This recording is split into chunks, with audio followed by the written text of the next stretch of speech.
ಇದು plant cell ಅಲ್ಲಿ most important part ಅಂದ್ರೆ ಇನ್ ನ್ಯೂಕ್ಲಿಯಸ್. ಈ ಥ್ರೆಡ್ ಲೈಕ್ ಸ್ಟ್ರಕ್ಚರ್ ಕಾಣಿಸ್ತಾ ಉಂಟಲ್ಲ, ಅದಕ್ಕೆ ನಾವು ಕ್ರೋಮೋಸೋಮ್ ಅಂತ ಹೇಳ್ತೇವೆ. ಅದನ್ನ ಮೈಕ್ರೋಸ್ಕೋಪ್ ಅಲ್ಲಿ ನೋಡಿದಾಗ ಅಲ್ಲಿ 2 ಆರ್ಮಡ್ ಸ್ಟ್ರಕ್ಚರ್ ಸಿಗ್ತದೆ. ಕ್ರೋಮೋಸೋಮ್ ಅಲ್ಲಿ ಸೆಂಟ್ರೋಮಿಯರ್ ಮೇಲೆ ಡಿಪೆಂಡ್ ಆಗಿ ತುಂಬಾ ಟೈಪ್ಸ್ ಇರ್ತದೆ. ಇದರಲ್ಲಿ ಇದು ಸಬ್ಮೆಟಾಸೆಂಟ್ರಿಕ್ ಕ್ರೋಮೋಸೋಮ್ ಅಂತ. ಸಬ್ಮೆಟಾಸೆಂಟ್ರಿಕ್ ಕ್ರೋಮೋಸೋಮ್ ಅಂತ ಹೇಳಿದ್ರೆ ಈ ಸೆಂಟ್ರೋಮಿಯರ್ ಫಸ್ಟ್ ಸೆಂಟರ್ ಅಲ್ಲಿ ಇರ್ತದೆ. ಸೆಂಟರ್ ಇಂದ ಸ್ವಲ್ಪ ಮೇಲ್ಗಡೆ ಮೂವ್ ಆಗಿ ಇಲ್ಲಿ ಎಲ್ ಶೇಪ್ ಫಾರ್ಮ್ ಆಗುತ್ತೆ. ಸೊ ಅವಾಗ ಈ ಸ್ಟ್ರಕ್ಚರ್ ಫಾರ್ಮ್ ಆಗುತ್ತೆ. ಈ ಪಿಂಕ್ ಥ್ರೆಡ್ ಲೈಕ್ ಸ್ಟ್ರಕ್ಚರ್ ನ ಕ್ರೊಮ್ಯಾಟಿನ್ ಅಂತ ಹೇಳ್ತಾರೆ. ಕ್ರೊಮ್ಯಾಟಿನ್ ಅಲ್ಲಿ ನ್ಯೂಕ್ಲಿಕ್ ಆಸಿಡ್ ಡಿಎನ್ಎ ಇರ್ತದೆ. ಇದು ಡಿಎನ್ಎ ಸ್ಟ್ರಕ್ಚರ್. ಇದು ಒಂದು ಪಾಲಿನ್ಯೂಕ್ಲಿಯೋಟೈಡ್ ಚೈನ್ ಅಂತ ಹೇಳ್ತೇವೆ. ಇದೊಂದು ಪಾಲಿನ್ಯೂಕ್ಲಿಯೋಟೈಡ್ ಚೈನ್ ಅಂತ ಹೇಳ್ತೇವೆ.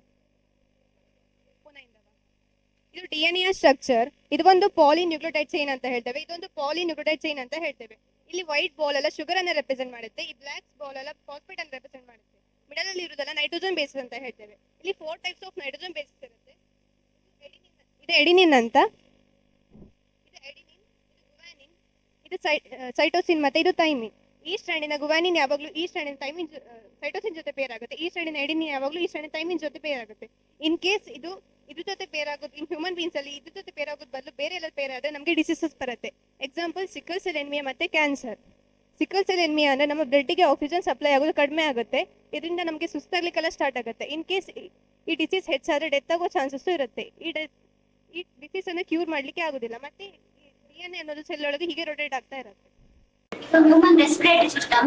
ನಾವು ಮೂಗಿನ ಮೂಲಕ ಉಸಿರಾಡಿದಾಗ ಆಮ್ಲಜನಕವನ್ನು ಒಳ ತಗೊಳ್ತೇವೆ, ಕಾರ್ಬನ್ ಡೈಆಕ್ಸೈಡ್ ಅನ್ನು ಹೊರಬಿಡ್ತೇವೆ.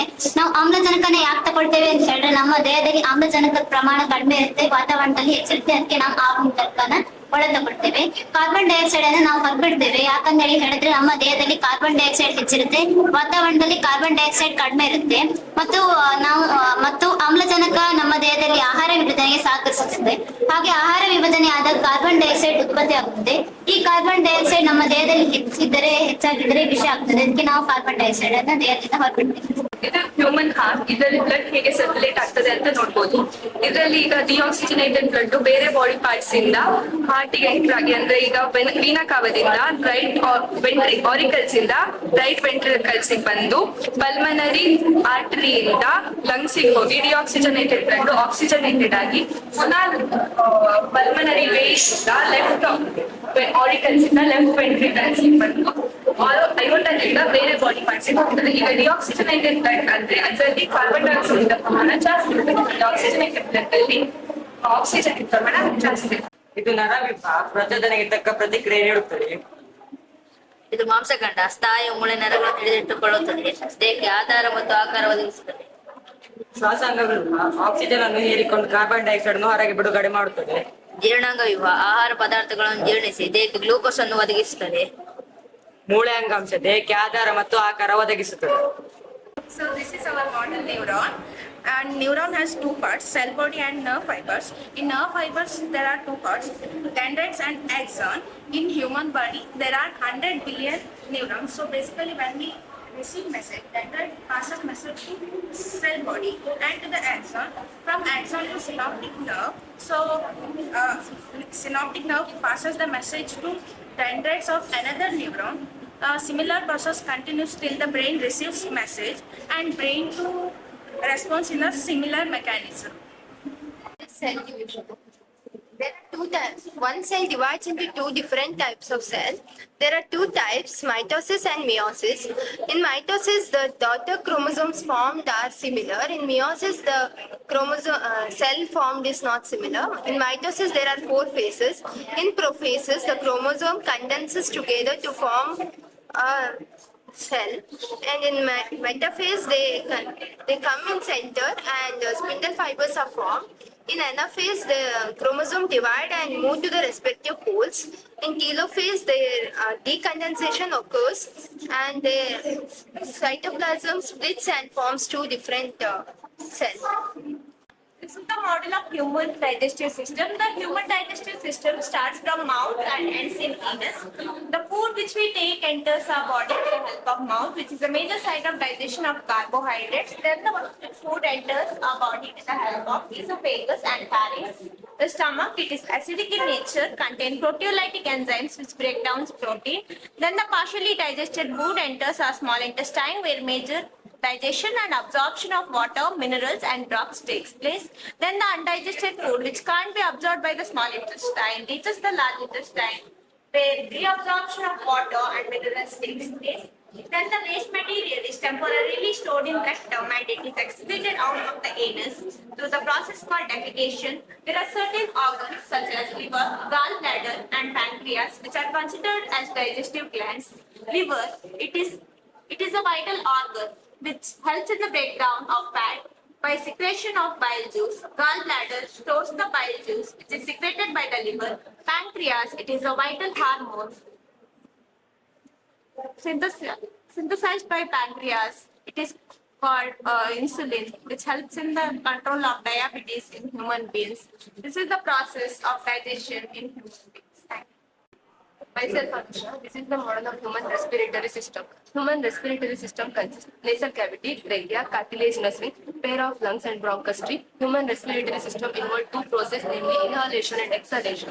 Inhalation is the process of intake of atmospheric oxygen. During inhalation, volume of the lungs increases, pressure of the lungs decreases, thus oxygen enters our lungs. During exhalation, volume of the lungs decreases, pressure of the lungs increases, thus carbon dioxide expelled out of the lungs. Respiratory system involves other structure namely trachea, which is the passage of flow of air to the nasal cavity through lungs. The cartilaginous ring protect trachea and prevent collapsing, and also help in respiration. Myself, Soujanya, I am here to explain how the objects are visible when they are exposed to the light. So here is the light ray. ಬೆಳಕನ್ನುವಂಥದ್ದು ಒಂದು object ಮೇಲೆ ಬಿದ್ದಾಗ object ಇಂದ ಕಣ್ಣಿನಲ್ಲಿರುವ lens ಗೆ pass ಆಗ್ತದೆ. ಅಲ್ಲಿಂದ ಕಣ್ಣಿನ ಮಿಡ್ಪಾರ್ಟ್ retina ಅನ್ನುವ ಜಾಗದಲ್ಲಿ ಈ ಆಬ್ಜೆಕ್ಟ್ ನ ಇಮೇಜ್ ಅನ್ನುವಂಥದ್ದು ಇನ್ವರ್ಟೆಡ್ ಆಗಿ ಬೀಳ್ತದೆ. ಅಲ್ಲಿ ಫೋಟೋ ರಿಸೆಪ್ಟಾರ್ಸ್ ಅನ್ನೋ ಸೆಲ್ಸ್ ಉಂಟು. ಆ ಸೆಲ್ಸ್ ಏನ್ ಮಾಡುತ್ತಂದ್ರೆ ಈ ಲೈಟ್ ಸಿಗ್ನಲ್ಸ್ ನೆಲ್ಲ ಇಲೆಕ್ಟ್ರಿಕಲ್ ಸಿಗ್ನಲ್ಸ್ ಆಗಿ ಕನ್ವರ್ಟ್ ಮಾಡಿ ಆಪ್ಟಿಕ್ ನರ್ವ್ ಮೂಲಕ ಬ್ರೈನ್ ಗೆ ಟ್ರಾನ್ಸ್ಫರ್ ಮಾಡ್ತದೆ. ಬ್ರೈನ್ ಏನ್ ಮಾಡುತ್ತಂದ್ರೆ ಈ ಕನ್ವರ್ಟ್ ಆದ ಸಿಗ್ನಲ್ಸ್ ನೆಲ್ಲ ಬೇಸ್ ಮಾಡ್ತದೆ. ಡಿಟೆಕ್ಟ್ ಮಾಡಿ ರೆಟಿನಾದಲ್ಲಿ ಉಲ್ಟಾಗಿ ಕಾಣುವ ಇಮೇಜ್ ನಮ್ಗೆ ನೋಡುವಾಗ ಸ್ಟ್ರೈಟ್ ಆಗಿ ಅಪ್ರೈಟ್ ಆಗಿ ಕಾಣ್ತದೆ. ಇದೆಲ್ಲವುದು ಫ್ಯೂ ಸೆಕೆಂಡ್ಸ್ ನಲ್ಲಿ ಆಗೋದ್ರಿಂದ ನಮ್ಗೆ ಯಾವುದೇ ಆಬ್ಜೆಕ್ಟ್ ಮೇಲಾಗ್ಲಿ ಅಥವಾ ವ್ಯಕ್ತಿ ಮೇಲಾಗ್ಲಿ ಬೆಳಕು ಅನ್ನುವಂಥದ್ದು ಬಿದ್ದಾಗ ಅವ್ರು ಸ್ಟ್ರೈಟ್ ಆಗಿ ಅಪ್ರೈಟ್ ಆಗಿಯೇ ಕಾಣ್ತದೆ. Myself, Arpita. ಇದು ನಮ್ಮ ಡಯಾಲಿಸಿಸ್ ಮಾಡೆಲ್. ಅಂದ್ರೆ ನಮ್ಗೆ ಎರಡು ಕಿಡ್ನಿ ಫೇಲ್ಯೂರ್ ಆದಾಗ ಈ ಮೆಥಡ್ ಯೂಸ್ ಮಾಡ್ತಾರೆ. ಕಿಡ್ನಿ ಫಂಕ್ಷನಿಂಗ್ ಅಂದ್ರೆ ನಮ್ ಬ್ಲಡ್ ನ ಪ್ಯೂರಿಫೈ ಮಾಡಿ ಮತ್ತೆ ನಮ್ ಸರ್ಕ್ಯುಲೇಟರಿ ಸಿಸ್ಟಮಿಗೆಲ್ಲ ಕಳಿಸೋದು. ಸೊ ನಮ್ ಎರಡು ಕಿಡ್ನಿ ವರ್ಕ್ ಆಗ್ತಾ ಇದ್ದಾಗ ಈ ಮೆಥಡ್ ಯೂಸ್ ಮಾಡ್ತಾರೆ. ಫಸ್ಟ್ ನಮ್ ಬಾಡಿಲಿರೋ ಡಿಆಕ್ಸಿಜನೇಟೆಡ್ ಬ್ಲಡ್ ಆರ್ಟ್ರಿಯಿಂದ ಪಂಪರ್ ಇಂದ ನಮ್ ಬ್ಲಡ್ ಅನ್ನ ಪಂಪ್ ಮಾಡುತ್ತೆ ಅದು ಡಯಾಲೈಸರ್ ಮಷೀನಿಗೆ. ಸೊ ಇಲ್ಲಿ ನಮ್ ಬ್ಲಡ್ ಅಲ್ಲಿರೋ ಅಂದ್ರೆ good contents and bad contents ಎರಡು ಡಿವೈಡ್ ಆಗುತ್ತೆ. ಅಂಡ್ ನಮ್ ಬ್ಲಡ್ ಗೆ ಯಾವ್ದೆಲ್ಲ ಕಂಟೆಂಟ್ಸ್ ಬೇಕು ಅದೆಲ್ಲ ಒಂದ್ ಕಡೆ ಹೋಗಿ ಸೆಟಲ್ ಆಗುತ್ತೆ. ನಮ್ ಬ್ಲಡ್ ಯಾವ್ದೆಲ್ಲ ಕಂಟೆಂಟ್ಸ್ ಬೇಡ ಅದು ಒಂದ್ ಕಡೆ ಹೋಗಿ ಸೆಟಲ್ ಆಗುತ್ತೆ. ಅಂಡ್ ಮತ್ತೆ ಫ್ರೆಶ್ ಆಗಿರೋ ಬ್ಲಡ್ ವೇನ್ ಇಂದ ನಮ್ಮ ಸರ್ಕ್ಯುಲೇಟರಿ ಸಿಸ್ಟಮ್ಗೆ ಪಾಸ್ ಆಗುತ್ತೆ. ಇದು ರಿಫ್ಲೆಕ್ಸ್ ಆರ್ಕ್ ಅಂತ. ನಾವು ಯಾವ್ದಾದ್ರು ಬಿಸಿ ವಸ್ತು ಮುಟ್ರು ಕೂಡ ನಾವು ಕೈ ಪಟ್ಟ ಹಿಂಗ್ ತೆಗಿತೇವಲ್ಲ, ಅದು ನಮ್ ಬ್ರೈನ್ ಕಂಟ್ರೋಲ್ ಮಾಡೋದಿಲ್ಲ. ನಮ್ ಸೆಂಟ್ರಲ್ ನರ್ವಸ್ ಸಿಸ್ಟಮ್ ಅಲ್ಲಿ ಸ್ಪೈನಲ್ ಕಾರ್ಡ್ ಅಂತ ಇದೆ, ಅದು ಕಂಟ್ರೋಲ್ ಮಾಡ್ತದೆ. ಬ್ರೈನ್ ಕಂಟ್ರೋಲ್ ಮಾಡೋದಿದ್ರೆ ತುಂಬಾ ಟೈಮ್ ತಗೊಳ್ತದೆ, ಅಷ್ಟೊತ್ತಿಗೆ ನಮ್ ಕೈ ಸುಟ್ಟೋಗಿರ್ತದೆ. ಇದು ಸ್ಪೈನಲ್ ಕಾರ್ಡ್ ಇದೊಂದು ಕ್ರಾಸ್ ಸೆಕ್ಷನ್. ನಮ್ ಸ್ಕಿನ್ ಅಲ್ಲಿ ರಿಸೆಪ್ಟರ್ಸ್ ಇರ್ತದೆ, ಅದು ಸೆನ್ಸರಿ ನ್ಯೂರಾನ್ಗೆ ಇನ್ಫಾರ್ಮೇಶನ್ ಪಾಸ್ ಮಾಡ್ತದೆ. ಅದಕ್ಕೆ ಸ್ಪೈನಲ್ ಕಾರ್ಡಿಗೆ ಕನೆಕ್ಟ್ ಆಗಿ ಮೋಟರ್ ನ್ಯೂರಾನ್ಸ್ ಇನ್ವಾಲ್ಯೂಟರಿ ನಮ್ ಕೈ ಹಿಂದ್ ಬರ್ತದೆ. ನಾವು ಯೋಚನೆ ಮಾಡೋಕ್ಕಿಂತ ಮುಂಚೆನೆ ನಮ್ ಕೈ ಹಿಂದ್ ಬಂದಿದ್ದು ರಿಫ್ಲೆಕ್ಸ್ ಆಗುತ್ತೆ. ನಮ್ಮ ಪ್ರಾಜೆಕ್ಟ್ ಬಂದು ಅಪ್ಲಿಕೇಶನ್ಸ್ ಆಫ್ ಬಯೋಟೆಕ್ನಾಲಜಿ ಅಂತೇಳಿ, ಅದರಲ್ಲಿ ಕ್ಲೋನಿಂಗ್ ಅಂತೇಳಿ ಬರ್ತದೆ. ಕ್ಲೋನಿಂಗ್ ಅಂದ್ರೆ ನಮ್ಮ ಒಂದು ಸೆಲ್ ಇಂದ ನಮ್ಮ ತರನೇ ಒಬ್ಬ ಹ್ಯೂಮನ್ ಮಾಡುದು ಅಂತೇಳಿ. ಹ್ಯೂಮನ್ ಮೇಲೆ ಮಾಡ್ಲಿಕ್ಕಿಲ್ಲ, ಕುರಿ ಮೇಲೆ ಮಾಡಿದ್ದಾರೆ ಅದನ್ನ. ಸ್ಟೆಮ್ ಸೆಲ್ಸ್ ಅಂತ ಹೇಳಿ ಬಂದು ನಮ್ಮಲ್ಲೇ ಇರುವ ಯೂನಿಕ್ ಸೆಲ್, ಅದನ್ನ ನಾವು ಬ್ಲಡ್ ಸೆಲ್ ಒಟ್ಟಿಗೆ ಹಾಕಿದ್ರೆ ಬ್ಲಡ್ ಸೆಲ್ ಆಗಿ ಕನ್ವರ್ಟ್ ಆಗ್ತದೆ, ಅಥವಾ ಮಸಲ್ ಸೆಲ್ ಒಟ್ಟಿಗೆ ಹಾಕಿದ್ರೆ ಮಸಲ್ ಸೆಲ್ ಆಗಿ ಕನ್ವರ್ಟ್ ಆಗ್ತದೆ. ಟಿಶ್ಯೂ ಕಲ್ಚರ್ ಅಂತ ಒಂದು ಪ್ಲಾಂಟ್ ಪಾರ್ಟ್ ನಿಂದ ಹೊಸ ಪ್ಲಾಂಟ್ ಅನ್ನೇ ತಯಾರು ಮಾಡುವ ಹಾಗೆ. ಬಯೋಪ್ರಿಂಟಿಂಗ್ ಅಂದ್ರೆ ನಾವು ಇಂಕ್ ಬದಲು ಸೆಲ್ ನ ಉಪಯೋಗಿಸಿ ಒಂದು ಆರ್ಗನ್ ಕ್ರಿಯೇಟ್ ಮಾಡಿ ಅದನ್ನ ಯೂಸ್ ಮಾಡುವಾಗ. ಬಯೋಪ್ಲಾಸ್ಟಿಕ್ಸ್ ಅಂದ್ರೆ ಆರ್ಗ್ಯಾನಿಕ್ ಮೆಟೀರಿಯಲ್ ನಿಂದ ಪ್ಲಾಸ್ಟಿಕ್ ತಯಾರು ಮಾಡಿ ಅದು ಬಯೋಡಿಗ್ರೇಡಬಲ್ ಆಗಿರ್ತದೆ. ಬಯೋಫ್ಯೂಲ್ಸ್ ಅಂದ್ರೆ ಅಗ್ರಿಕಲ್ಚರ್ಸ್ ವೇಸ್ಟ್ ಮತ್ತೆ ಬೇರೆ ವೇಸ್ಟ್ ನಲ್ಲ ಬಯೋಫ್ಯೂಲ್ಸ್ ಆಗಿ ಕನ್ವರ್ಟ್ ಆಗಿ ಮಾಡುತ್ತೆ. ಸೀನೋ ಟ್ರಾನ್ಸ್ಪ್ಲಾಂಟೇಶನ್ ಅಂದ್ರೆ ನಮ್ಮ ಹತ್ರ ಸಂಬಂಧಿ ಮಂಗ ಆ ತರದ್ದು ಅದರದ ಆರ್ಗನ್ ನಮ್ಗೆ ಟ್ರಾನ್ಸ್ಫರ್ ಮಾಡ್ಬೋದು. ಬಯೋಪೆಸ್ಟಿಸೈಡ್ಸ್ ಅಂದ್ರೆ ಪೆಸ್ಟ್ ನ DNA ಅಥವಾ ಬೇರೆ ಮ್ಯಾನಿಪುಲೇಟ್ ಮಾಡಿ ಅದು ಸಾಯುವಾಗ ಮಾಡ್ತಾರ. ಮತ್ತೆ ಬಯೋರೆಮಿಡಿಯೇಷನ್ ವೇಸ್ಟ್ ಟ್ರೀಟ್ಮೆಂಟ್ ಹೆಲ್ಪ್ ಮಾಡ್ತಾರೆ. This is a physics experiment. Its name is Statley's figure and it is done by Ernst Statley. Here for certain frequencies we get certain patterns. Now next if I change the frequency I get different patterns.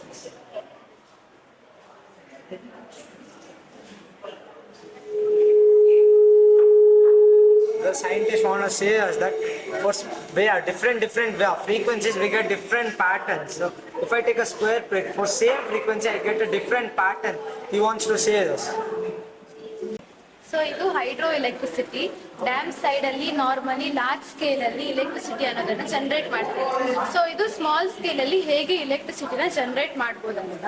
So ಇಲ್ಲಿ ನಾವು small turbines ನ use ಮಾಡಿದೀವಿ. 12 volts DC motor ನ insert ಮಾಡಿದೀವಿ. So ಈ water force ಇಂದ turbines ಅನ್ನೋದು rotate ಆಗುವಾಗ ಒಳಗಡೆ ಇರೋ DC ಮೋಟರ್ಸ್ ಸೈಮಲ್ಟೇನಿಯಸ್ ರೊಟೇಟ್ ಆಗುತ್ತೆ. ಇದರಿಂದ ಎಲೆಕ್ಟ್ರಿಸಿಟಿ ಅನ್ನೋದು ಜನರೇಟ್ ಆಗುತ್ತೆ. ಸೊ ಈ ಜನರೇಟ್ ಆಗಿರೋ ಎಲೆಕ್ಟ್ರಿಸಿಟಿದು ವೋಲ್ಟೇಜ್ ಅನ್ನೋದು ಯೂಶ್ವಲಿ ಲೋ ವೋಲ್ಟೇಜ್. ಸೊ ಆ ಲೋ ವೋಲ್ಟೇಜ್ ನ ಹೈ ವೋಲ್ಟೇಜ್ ಮಾಡಬೇಕಂದ್ರೆ ಟವರ್ಸ್ ಅಥವಾ ಸ್ಟೆಪ್ಪರ್ ಟ್ರಾನ್ಸ್ಫಾರ್ಮರ್ಸ್ ನ ಯೂಸ್ ಮಾಡ್ತೀವಿ. ನಾವಿಲ್ಲಿ ಟವರ್ಸ್ ಥ್ರೂ ಎಲೆಕ್ಟ್ರಿಸಿಟಿನ ಪಾಸ್ ಮಾಡಿದೀವಿ, ಆವಾಗ ವೋಲ್ಟೇಜ್ ಅನ್ನೋದು ಹೈ ಆಗುತ್ತೆ. ಸೊ ಆ ವೋಲ್ಟೇಜ್ ಹೈ ವೋಲ್ಟೇಜ್ ಇರೋ ಎಲೆಕ್ಟ್ರಿಸಿಟಿನ ನಾವು ಈಸಿಲಿ ಹೌಸ್ ಹೋಲ್ಡ್ ವರ್ಕ್ಸ್ ಅಥವಾ ಇಂಡಸ್ಟ್ರಿಯಲ್ ವರ್ಕ್ಸ್ಗೆ ಯೂಸ್ ಮಾಡ್ಕೋಬಹುದು. ನಾವಿಲ್ಲಿ ಹೌಸ್ ಹೋಲ್ಡ್ ವರ್ಕ್ಸ್ಗೆ ಎಲೆಕ್ಟ್ರಿಸಿಟಿನ ಯೂಸ್ ಮಾಡಿದ್ದೀವಿ. ಸೊ ಆಚೆ ಇಂಡಸ್ಟ್ರಿ ಇದೆ, ಇಂಡಸ್ಟ್ರಿಯಿಂದ ರೈಸ್ ಫ್ಲೋರ್ ಮೆಷಿನ್ ಇದೆ, ಅದು ಕೂಡ ವರ್ಕ್ ಆಗುತ್ತೆ. ಇಲ್ಲಿ ಜನರೇಟ್ ಆಗಿರೋ ಎಲೆಕ್ಟ್ರಿಸಿಟಿಯಿಂದ ಈ ಹೌಸ್ ಹೋಲ್ಡ್ ವರ್ಕ್ಸ್ ಅಥವಾ ಇಂಡಸ್ಟ್ರಿಯಲ್ ವರ್ಕ್ಸ್ಗೆ ಯೂಸ್ ಮಾಡಬೇಕು.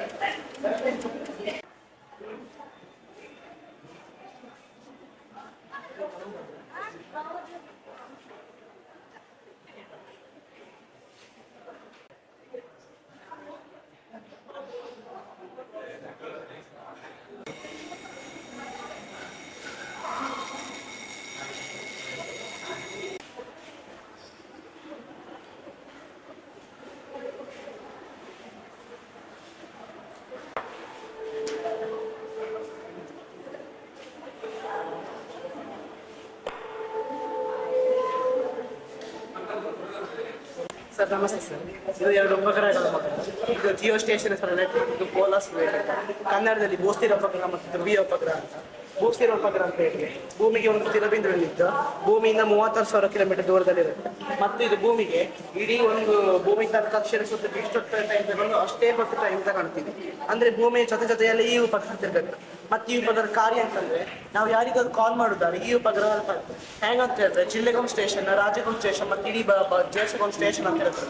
ಆ ಸ್ಟೇಷನ್ ಪ್ರಕಾರ ನಾವೀಗ ಇಲ್ಲಿಂದ ಕಾಲ್ ಮಾಡಿದ ತರಂಗ ಸೀದಾ ಉಡುಪಿ ಸ್ಟೇಷನ್ ಇರ್ತದೆ, ಅಲ್ಲಿಂದ ಈ ಉಪಗ್ರಹ ಬಂತಲ್ಪಡೆ ಈ ಉಪಗ್ರಹದಲ್ಲಿ ಅನಲೈಸ್ ಮಾಡಿ ಅವ್ರು ಎಲ್ಲಿದ್ದಂಗೆ ಕಂಡಿಡ್ತಾರೆ. ಸಪೋಸ್ ಈಗ ಅವ್ರು ನಮ್ಮದೇ ದೇಶದಲ್ಲಿ ಇದ್ರೆ ಆ ದೇಶದಲ್ಲಿ ಅಂದ್ರೆ ಇಡೀ ನಮ್ಮ ದೇಶಕ್ಕೆ ಮೇನ್ ಸ್ಟೇಷನ್ ಅಂದ್ರೆ ಡೆಲ್ಲಿಲಿ ಸ್ಟೇಷನಿಗೆ ಕನೆಕ್ಟ್ ಆಗ್ತಿಲ್ಲ, ಅಲ್ಲಿಂದ ಡೈರೆಕ್ಟ್ ರಾಜಕೀಯ ಸ್ಟೇಷನ್ಗೆ ಕನೆಕ್ಟ್, ಅಲ್ಲಿಂದ ಜಿಲ್ಲೆ ಸ್ಟೇಷನ್ಗೆ ಕನೆಕ್ಟ್, ಅಲ್ಲಿಂದ ಟವರ್ಗಳ ಮೂಲಕ ಅವ್ರ ಮೊಬೈಲ್ಗೆ ಕನೆಕ್ಟ್ ಆಗ್ತದೆ. ಅವ್ರೀಗ ಬೇರೆ ದೇಶದಲ್ಲಿದೆ, ರಷ್ಯಾ ಅಮೇರಿಕಾ ಅಂತ ದೇಶದಲ್ಲಿದೆ, ಅವರು ಇಡೀ ದೇಶಕ್ಕೆ ಮೇನ್ ಸ್ಟೇಷನ್ಗೆ ಕನೆಕ್ಟ್, ಅಲ್ಲಿಂದ ರಾಜ್ಯ ಸ್ಟೇಷನ್ಗೆ ಕನೆಕ್ಟ್, ಅಲ್ಲಿಂದ ಜಿಲ್ಲೆ ಸ್ಟೇಷನ್ಗೆ ಕನೆಕ್ಟ್, ಅಲ್ಲಿಂದ ಟವರ್ಗಳ ಮೂಲಕ ಅವ್ರ ಮೊಬೈಲ್ಗೆ ಕನೆಕ್ಟ್ ಆಗುತ್ತೆ. ಇವಿಷ್ಟು ಒಂದೇ ಸೆಕೆಂಡ್. ಅಂದ್ರೆ ಈ ತರಂಗ ಹೋಗುವ speed 3 lakh kilometre per second ಅಲ್ಲಿ ಇರುತ್ತೆ.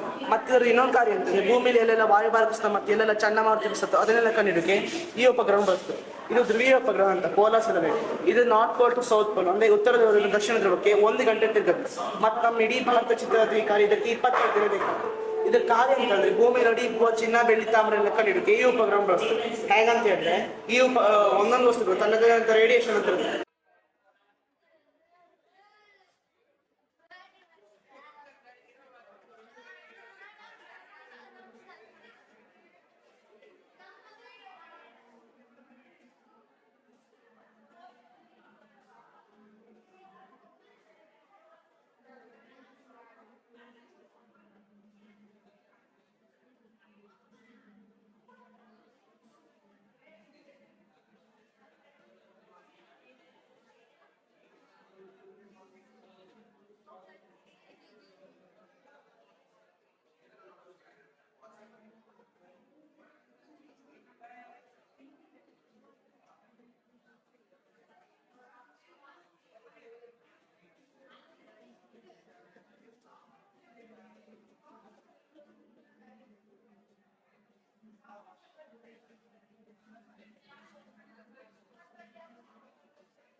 ನಾನು ಸೋಹನ್ ಅಂತ. ಇದು ನಾನು ಮಾಡಿರೋ ಮಾಡಲ್. ಇದು ಏನಂದ್ರೆ ಕ್ವಾರ್ಟರ್ ಪೀಡಲ್ ಮೂವ್ಮೆಂಟ್ಸ್ ಅನ್ನ ರೆಪ್ರೆಸೆಂಟ್ ಮಾಡೋಕ್ಕೋಸ್ಕರ ಮಾಡಿರೋ ಒಂದು ಮಾಡಲ್ ಅದು. ಇದರಲ್ಲಿ ಮೈಕ್ರೋ ಕಂಟ್ರೋಲರ್ಸ್ ಯೂಸ್ ಮಾಡಿದ್ವಿ, ಎಲ್ಲ ಬೇರೆ ಬೇರೆ ತರ ಮೈಕ್ರೋ ಕಂಟ್ರೋಲರ್ಸ್. ಇದರಿಂದ ನಾವು ಈ ತರ ಮಾಡಲ್ಸ್ ಅನ್ನ ಮಾಡ್ಬೋದು. ಹೋಮ್ ಆಟೋಮೇಷನ್ಸ್ ಯೂಸ್ ಮಾಡೋ ಸೆನ್ಸರ್ಸ್ ಬೇರೆ ಬೇರೆ ತರದ್ದು. ಇದು ಮೋಷನ್ ಡಿಟೆಕ್ಟರ್ ಅಂತ, ಇದು IR ಸೆನ್ಸರ್ ಅಂತ, ಇದು FTDA ಪ್ರೋಗ್ರಾಮರ್ ಅಂತ. ಈ ಮಾಡೆಲ್ ಅನ್ನ ಪ್ರೋಗ್ರಾಮಿಂಗ್ ಯೂಸ್ ಮಾಡ್ತೀವಿ. ಇದು ಮೈಕ್ ಮಾಡೆಲ್ ಅಂತ ನಿಮ್ಮ ಫೋನ್ ಅಲ್ಲೆಲ್ಲ ಇರುತ್ತೆ. ಇದು ಸರ್ವೋ ಮೋಟರ್ಸ್ ಅಂತ, ಆಕ್ಚುಯೇಟರ್ಸ್ ಅಂತಾನು ಕರಿತೀವಿ. ಈ ಮಾಡೆಲ್ ಅಲ್ಲಿ ಈ ತರದ 12 ಸರ್ವೋ ಮೋಟರ್ಸ್ ಯೂಸ್ ಮಾಡಿದೀವಿ. ಇದು ಅಲ್ಟ್ರಾಸೌಂಡ್ ಸೆನ್ಸರ್ ಅಂತ, ಸಬ್ಮರೀನ್ಸ್ ಅಲ್ಲಿ ಸೋನಾರ್ ಟೆಕ್ನಾಲಜಿಗೆ ಯೂಸ್ ಮಾಡ್ತೀವಿ. ಇದು ಸ್ಮೋಕ್ ಸೆನ್ಸರ್ ಅಂತ, ಬಿಲ್ಡಿಂಗ್ಸ್ ಅಲ್ಲಿ ಬೆಂಕಿ ಬಿದ್ದಾಗ ಡಿಟೆಕ್ಟ್ ಆಗಿರೋದು ಇದೇ ಸೆನ್ಸರ್ ಇಂದ. ಇದು LCD ಡಿಸ್ಪ್ಲೇ ಅಂತ, ಒಂದು ನಾರ್ಮಲ್ ಕ್ಯಾಲ್ಕುಲೇಟರ್ಸ್ ಅಲ್ಲೆಲ್ಲ ಯೂಸ್ ಆಗುತ್ತೆ. ಈ ಮಾಡೆಲ್ ಈಗ ಕರೆಂಟ್ಲಿ ಬ್ಲೂಟೂತ್ ಕಮ್ಯುನಿಕೇಶನ್ ಪ್ರೋಟೋಕಾಲ್ಸ್ ಮೇಲೆ ವರ್ಕ್ ಆಗುತ್ತೆ. ನಾ ಯಾವಾಗ ಈ ಬಟನ್ ಒತ್ತೀನಿ ಇದೊಂದು ಕ್ಯಾರೆಕ್ಟರ್ ಕಳಿಸುತ್ತೆ. ಅದು ಆ ಕ್ಯಾರೆಕ್ಟರ್ನ ರಿಸೀವ್ ಮಾಡಿ ಆರ್ಡಿನೋಗೆ ಫಾರ್ವರ್ಡ್ ಮಾಡುತ್ತೆ. ಅದು ಕಂಪೇರ್ ಮಾಡಿ ಯಾವಾಗ ಕಂಡೀಷನ್ ಸ್ಯಾಟಿಸ್ಫೈ ಆಗುತ್ತೆ ಆವಾಗ ಸ್ಪೆಸಿಫಿಕ್ ಆಕ್ಷನ್ ಎಕ್ಸಿಕ್ಯೂಟ್ ಆಗುತ್ತೆ. ನನ್ನ ಹೆಸರು ಸನಾತನ್. ಇದು ಆಟೋಮೇಟೆಡ್ ಹೌಸ್. ಇದಕ್ಕೆ ಸೆಕ್ಯೂರಿಟಿ ಹೌಸ್ ಎಲ್ಲ ಇದೆ. ಇದಕ್ಕೆ laser security full around full laser security ಇದೆ. ಮತ್ತೆ ಇದು ಯಾರು ಮನೆ ಒಳಗೆ ಯಾರು ಎಂಟ್ರಿ ಆಗೋ ಟ್ರೈ ಮಾಡ್ತಾರೆ, ಯಾರು ಥೀಫ್ಸ್ ಯಾರು, ಅದು ವಜರ್ ಅಲಾರ್ಮ್ ಸೈರನ್ಸ್ ಕೂಗುತ್ತೆ ಇದು ಸೈಡಲ್ಲಿ. ಮತ್ತೆ ಇದು ಡೋರ್ ಎಂಟರ್ ಆಗಬೇಕಾದ್ರೆ RFID ಯೂಸ್ ಮಾಡ್ಬೇಕು ಕಾರ್ಡಿಂದ. ಈ ಕಾರ್ಡ್ ಹಾಕಿದ್ರೆ ಬೇರೆ ಕಾರ್ಡ್ ಹಾಕಿದ್ರೆ ರೆಡ್ ಲೈಟ್ ಬರುತ್ತೆ ಅವ್ರದ್ದು. ಅದೇ ಅಂದ್ರೆ ನಾವು ಸೆಲೆಕ್ಟ್ ಮಾಡಿದ ಕಾರ್ಡ್ ಹಾಕಿದ್ರೆ ಮಾತ್ರ ಡೋರ್ ಓಪನ್ ಆಗತ್ತೆ. ಡೋರ್ ಈ ತರ ಡೋರ್ ಓಪನ್ ಆಗುತ್ತೆ. ಮತ್ತೆ ಈ ರೂಮಲ್ಲಿ ಇದು ಆಟೋಮೇಟೆಡ್ ರೂಮ್ ಅಂದ್ರೆ ರೂಮ್ ಒಳಗೆ ಒಂದು ಆಟೋಮೆಟಿಕ್ ಲೈಟ್ ಆನ್ ಆಗುತ್ತೆ ಮೋಷನ್ ಸೆನ್ಸರ್ ಇಂದ. ರೂಮ್ ಒಳಗೆ ಒಂದು ಆಟೋಮೆಟಿಕ್ ಲೈಟ್ ಆನ್ ಆಗುತ್ತೆ. ಇಲ್ಲಿ ಮೋಷನ್ ಸೆನ್ಸರ್ ಆಗಿ ಆಟೋಮೆಟಿಕ್ ಲೈಟ್ ಆಗುತ್ತೆ. ಮತ್ತೆ ಈ ಲೈಟ್ ಅನ್ನ ಈ ಅಲೆಕ್ಸಾ ಇಂದ ಕಂಟ್ರೋಲ್ ಮಾಡ್ಬೋದು. ಈ ತರ ಅಲೆಕ್ಸಾ ಟರ್ನ್ ಆನ್ ಲೈಟ್, ಈ ತರ ಕಂಟ್ರೋಲ್ ಆಗುತ್ತೆ.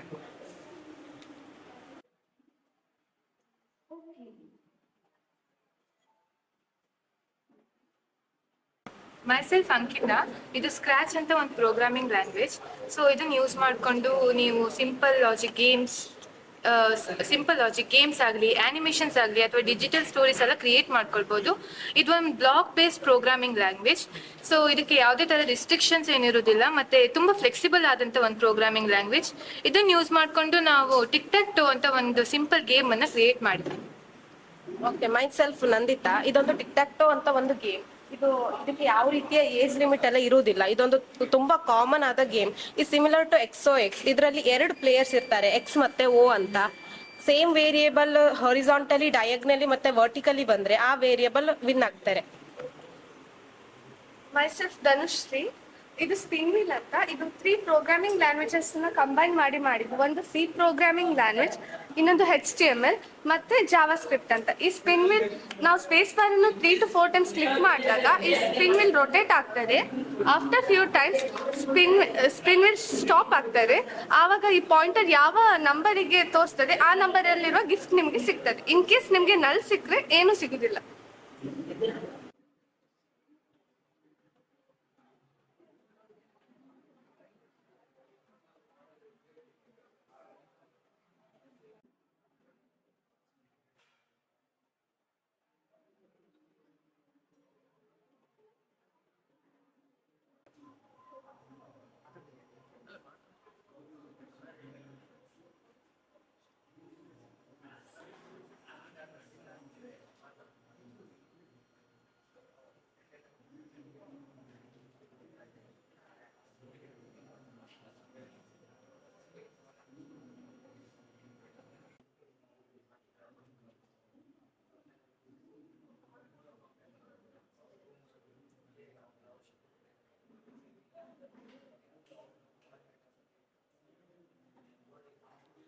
ನನ್ನ ಹೆಸರು ಶಿವಪ್ರಸಾದ.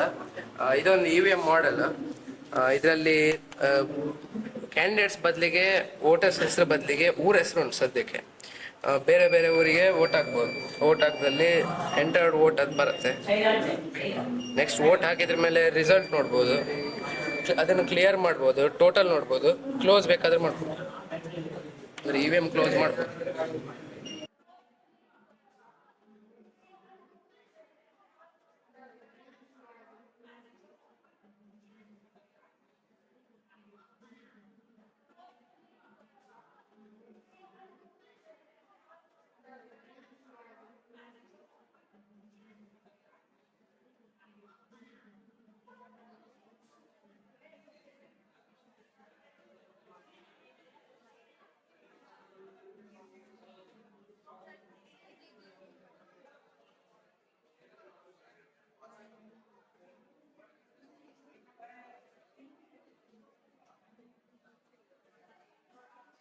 ಈ ಪ್ರಾಜೆಕ್ಟ್ ಹೆಸರು ಸ್ಪೀಡ್ ಡೈನಮೋ ಅಂತ. ವೆಹಿಕಲ್ಸ್ ಹೈವೇಲಿ ಎದ್ದು ಫಾಸ್ಟಾಗಿ ಹೋಗ್ತಾವಲ್ಲ ಆವಾಗ ಗಾಳಿ ಎದ್ದು ಬೀಸ್ತದೆ. ಈ ಮಧ್ಯೆ ಟರ್ಬೈನ್ ಅಂತ ಇಟ್ಟರೆ ಗಾಳಿಗೆ ರೊಟೇಟ್ ಆಗಿ ಸ್ಟಾರ್ಟ್ ಆಗ್ತದೆ. ರೊಟೇಟ್ ಆದ ಕೂಡಲೇ ಇದರಲ್ಲಿ ಎಲೆಕ್ಟ್ರಿಸಿಟಿ ಪ್ರೊಡ್ಯೂಸ್ ಆಗುತ್ತೆ. ಮೆಕ್ಯಾನಿಕಲ್ ಇಂದ ವಿಂಡಿಂದ ಎಲೆಕ್ಟ್ರಿಸಿಟಿ ಪ್ರೊಡ್ಯೂಸ್ ಆಗುತ್ತೆ. Electricity from moving vehicles.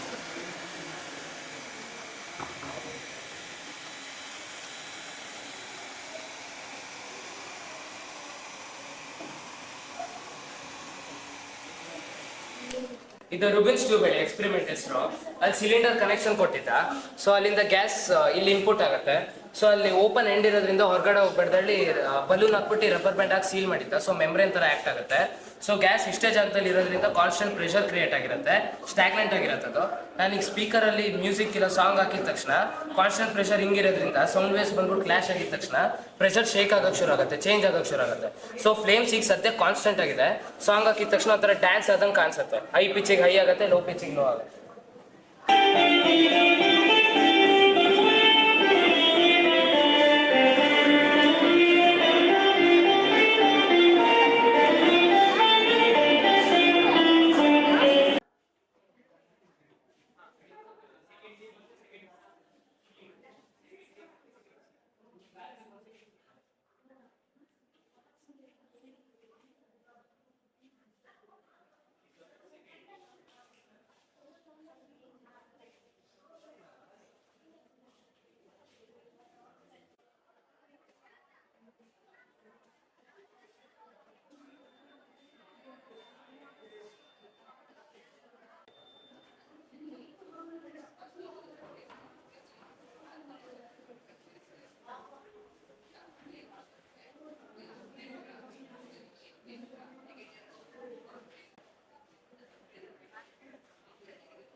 Chandrayaan 3 ಇದು ರಾಕೆಟ್. ಸೊ ಇದು ಲಾಂಚ್ ವೆಹಿಕಲ್ ಮೂನ್ ಆರ್ಬಿಟಿಗೆ ಹೋಗೋ ತನಕ ಮಾತ್ರ ಸಪೋರ್ಟ್ ಮಾಡ್ತದೆ, ಆಮೇಲೆ ಅದು ಸಪ್ರೇಟ್ ಆಗ್ತದೆ. ಈಗ ನಾವೀಗ ಮಾಡಿದ 1:48 ರೇಷಿಯೋ ಅನ್ನು ಉಂಟು. ಇದಕ್ಕೆ 48 ಟೈಮ್ಸ್ ಆ್ಯಡ್ ಮಾಡಿದರೆ ಇದು ಒರಿಜಿನಲ್ ರಾಕೆಟ್ ಸೈಜ್ ಬರ್ತದೆ. ಇದು ಸ್ಪೇಸ್ ಕ್ರಾಫ್ಟ್. ಈ ರಾಕೆಟ್ ಮೂನ್ ಹತ್ರ ಹೋಗಿ ಲ್ಯಾಂಡ್ ಆಗ್ಲಿಕ್ಕೆ 40 ಡೇಸ್ ತಗೊಳ್ತದೆ. ಸೊ ಆ ಸ್ಪೇಸ್ ಕ್ರಾಫ್ಟ್ ಒಳಗಡೆ ಪ್ರೊಪಲ್ಷನ್ ಮಾಡೆಲ್ ಅಂತ ಬಂದಿರೋದು. ಪ್ರೊಪಲ್ಷನ್ ಮಾಡೆಲ್ ಮೇಲ್ಗಡೆ ಲ್ಯಾಂಡರ್ ಒಳಗಡೆ ರೋವರ್. ಸೊ ನಾವೀಗ ಮಾಡೋದು ಅದರದೇ ವರ್ಕಿಂಗ್ ಮಾಡೆಲ್. ಸೊ ಇದು ಲ್ಯಾಂಡ್ ಆಗಿರೋ ಮೂಮೆಂಟ್ ಅಲ್ಲಿ ಪ್ರೊಪಲ್ಷನ್ ಮಾಡೆಲ್ ಇಂದ ಕೆಳಗೆ ಬಂದು ನೆಕ್ಸ್ಟ್ ಇದು ಲ್ಯಾಂಡರ್ ಡೋರ್ ಓಪನ್ ಆಗಿರ್ಬೋದು.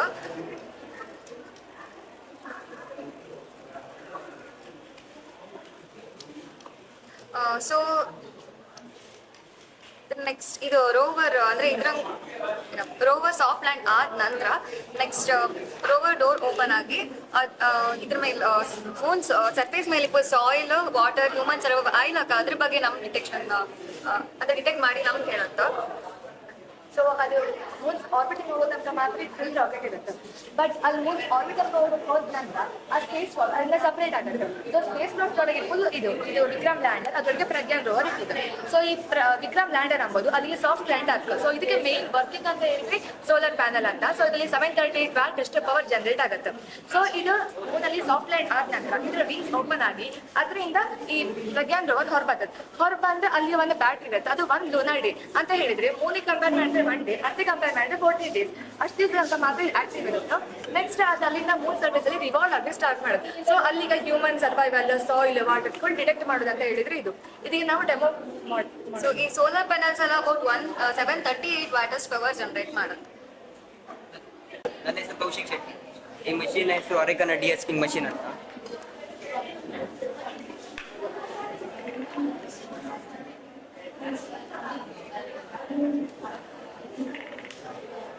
ಈ ತರ ಸೋಲಿತು ಇದು ಗೂಡೆಲ್ಲ ಬಂದದಿದ್ರೆ ಫ್ಯಾನ್ ಇಂದ ಈಚೆ ಹಾಕ್ಬೋದು, ಮತ್ತು ಕರೆಂಟ್ ಇಲ್ಲ ಅಂದ್ರೆ ಸೋಲಾರ್ ಇಂದಾನು ಚಾರ್ಜ್ ಮಾಡಿ ಯೂಸ್ ಮಾಡ್ಬೋದು. ಗಂಟೆಗೆ 600 ಅಡಿಕೆ ಸೋಲಿಬೋದು. ನನ್ನ ಹೆಸರು ಭೂ ಅಂತೆ. ನಾನು ಮಾಡಲು ಹೈಡ್ರೋಲಿಕ್ ಆರ್ಮ್ JCB ಅಂತ. ಇದಿಷ್ಟು ಸಿಸ್ಟಮ್ ಹೈಡ್ರೋಲಿಕ್ ಇಂದ ವರ್ಕ್ ಆಗ್ತದೆ. ಹೈಡ್ರೋಲಿಕ್ ಅಂದ್ರೆ ಇಲ್ಲಿ ವಾಟರ್ ಇದೆ ಅಲ್ವಾ, ಇಲ್ಲಿ ವಾಟರ್ ಇಲ್ಲ. ಈ ವಾಟರ್ ಇಲ್ಲಿ ಬರ್ಬೇಕಂದ್ರೆ ಇದು ನಾವು ಪುಲ್ ಮಾಡ್ಬೇಕಾಗುತ್ತೆ. ಅವಾಗ ಹೈಡ್ರೋಲಿಕ್ ಪ್ರೆಷರ್ ಇಂದ ಇದು ವರ್ಕ್ ಆಗುತ್ತೆ.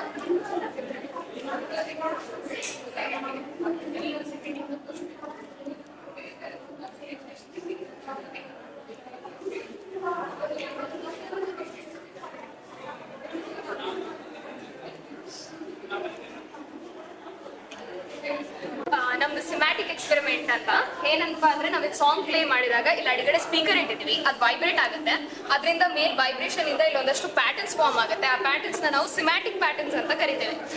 ಇದನ್ನ ನಾವು ನೇಚರ್ ಅಲ್ಲಿ ತುಂಬಾ ಕಡೆ ನೋಡ್ಬೋದು. ನೇಚರ್ ಅಲ್ಲಿ ಹೆಂಗ್ ವೈಬ್ರೇಷನ್ಸ್ ಇದೆ ಅನ್ನೋದನ್ನ ನಾವು ಈ ಎಕ್ಸ್ಪೆರಿಮೆಂಟ್ ಮೂಲಕ ತೋರಿಸ್ತಾ ಇದೀವಿ. ನೇಚರ್ ಅಲ್ಲಿ ನಾವು ಎಲ್ಲೆಲ್ಲಿ ವೈಬ್ರೇಷನ್ಸ್ ನ ನೋಡ್ಬೋದಪ್ಪ ಅಂತ ಹೇಳಿದ್ರೆ ಸೀ ಶೆಲ್ಸ್ ಅಲ್ಲಿ, ಫ್ಲವರ್ಸ್ ಅಲ್ಲಿ ಡಿಫ್ರೆಂಟ್ ಪ್ಯಾಟರ್ನ್ಸ್ ಬರುತ್ತೆ. ಅದಕ್ಕೆಲ್ಲ ವೈಬ್ರೇಷನ್ಸ್ ಕಾರಣ ಆಗಿರುತ್ತೆ. ಇಲ್ಲಿ ಏನಾಗುತ್ತಪ್ಪ ಅಂತ ಹೇಳಿದ್ರೆ ಮಧ್ಯದಿಂದ ಟ್ರಾನ್ಸ್ವರ್ಸ್ ವೇವ್ ಫಾರ್ಮ್ ಆಗುತ್ತೆ. ಅದು ಬೌಂಡ್ರಿಗೆ ಹಿಟ್ ಮಾಡಿ ವಾಪಸ್ ಬರ್ಬೇಕಾದ್ರೆ ಸ್ಟ್ಯಾಂಡಿಂಗ್ ವೇವ್ ಆಗುತ್ತೆ. ಅದರಲ್ಲಿ ನೋಟ್ಸ್ ಮತ್ತೆ ಆಂಟಿ ನೋಟ್ಸ್ ಫಾರ್ಮೇಶನ್ ಆಗುತ್ತೆ. ಮತ್ತೆ ಇನ್ನೇನಾಗುತ್ತಪ್ಪ ಅಂತ ಹೇಳಿದ್ರೆ ನಾವು ಮ್ಯೂಸಿಕ್ ಥೆರಪಿಗಳಲ್ಲಿ ಇಂತಹ ವೈಬ್ರೇಷನ್ಸ್ ನ ನೋಡ್ತೀವಿ. ಇಂತಿಷ್ಟು ಫ್ರೀಕ್ವೆನ್ಸಿ ಇರುವಂತಹ ಬೀಟ್ಸ್ ನ ಕೇಳಿಸ್ಕೊಳ್ಳೋದ್ರಿಂದ ಮೆಂಟಲ್ ಹೀಲಿಂಗ್ ಆಗುತ್ತೆ. ಅಲ್ಲೆಲ್ಲ ವೈಬ್ರೇಷನ್ ಯೂಸ್ ಆಗುತ್ತೆ. ನಾವಿಲ್ಲಿ ವೈಬ್ರೇಷನ್ ಕಾನ್ಸೆಪ್ಟ್ ನ ವಾಟರ್ ಮೀಡಿಯಂ ಇಟ್ಕೊಂಡು ಎಕ್ಸ್ಪ್ಲೈನ್ ಮಾಡ್ತಾ ಇದೀವಿ. ಇದೇ ನಮ್ಮ ಎಕ್ಸ್ಪೆರಿಮೆಂಟ್ ಆಕ್ವಾಬಿಕ್ಸ್.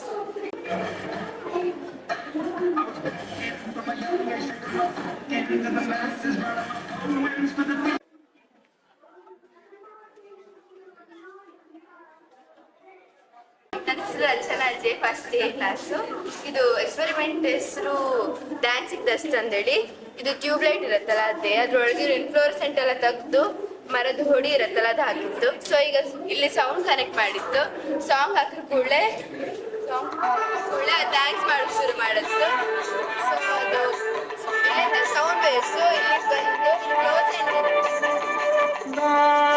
ಇಲ್ಲಿಂದ ಸೌಂಡ್ ವೇವ್ಸ್ ಇಲ್ಲಿಗೆ ಬಂದು ಕ್ಲೋಸ್ ಎಂಡ್ ಇರೋದ್ರಿಂದ ಅದು ಹೊಡೆದು ವಾಪಸ್ ಬರ್ತಿತ್ತು. ಆ ಟೈಮಲ್ಲಿ ಆ ಮರದ ಹೊಡಿಲಿ ಒಂದು ವೈಬ್ರೇಷನ್ ಸ್ಟಾರ್ಟ್ ಆಗಿ ಅದು ಕುಣಕ್ ಶುರು ಮಾಡುತ್ತು. ಸೊ ಆ ಕುಣೋತ್ತಿಗೆ ಇಲ್ಲೊಂದು ಡಾರ್ಕ್ ಲೈನ್ಸ್ ಇರುತ್ತೆ, ಅದು ಆಂಟಿ ನೋಟ್ಸ್. ಅದ್ರ ಮಧ್ಯದಲ್ಲಿ ಲೈಟ್ ಲೈನ್ಸ್ ಇರುತ್ತೆ, ಅದು ನೋಟ್ಸ್. ಸೊ ಆ ವೈಬ್ರೇಷನ್ ಇಂದ ಆಂಟಿ ನೋಟ್ಸ್ ಫಾರ್ಮೇಶನ್ ಆಯ್ತು.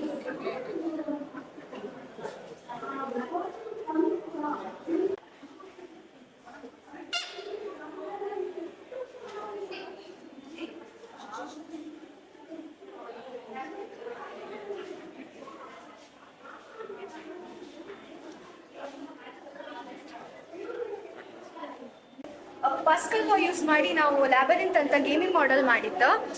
ಇಲ್ಲೀಗ ನಾವು 4 ಸಿರಿಂಜ್ ಯೂಸ್ ಮಾಡಿತ್ತು. ಈ ಸಿರಿಂಜ್ ಒಳಗೆ ನಾವು ನೀರು ತುಂಬಿಸಿಟ್ಟಿತ್ತು. ಮತ್ತು ಈ ಕೆಳಗೂ ಇಲ್ಲೆಲ್ಲ ಸಿರಿಂಜ್ ಯೂಸ್ ಮಾಡಿತ್ತು. ಈ ಟ್ಯೂಬಿಂದ ಕೆಳಗಿಪ್ಪು ಸಿರಿಂಜಿಗೆ ಲಿಂಕ್ ಕೊಟ್ಟಿತ್ತು.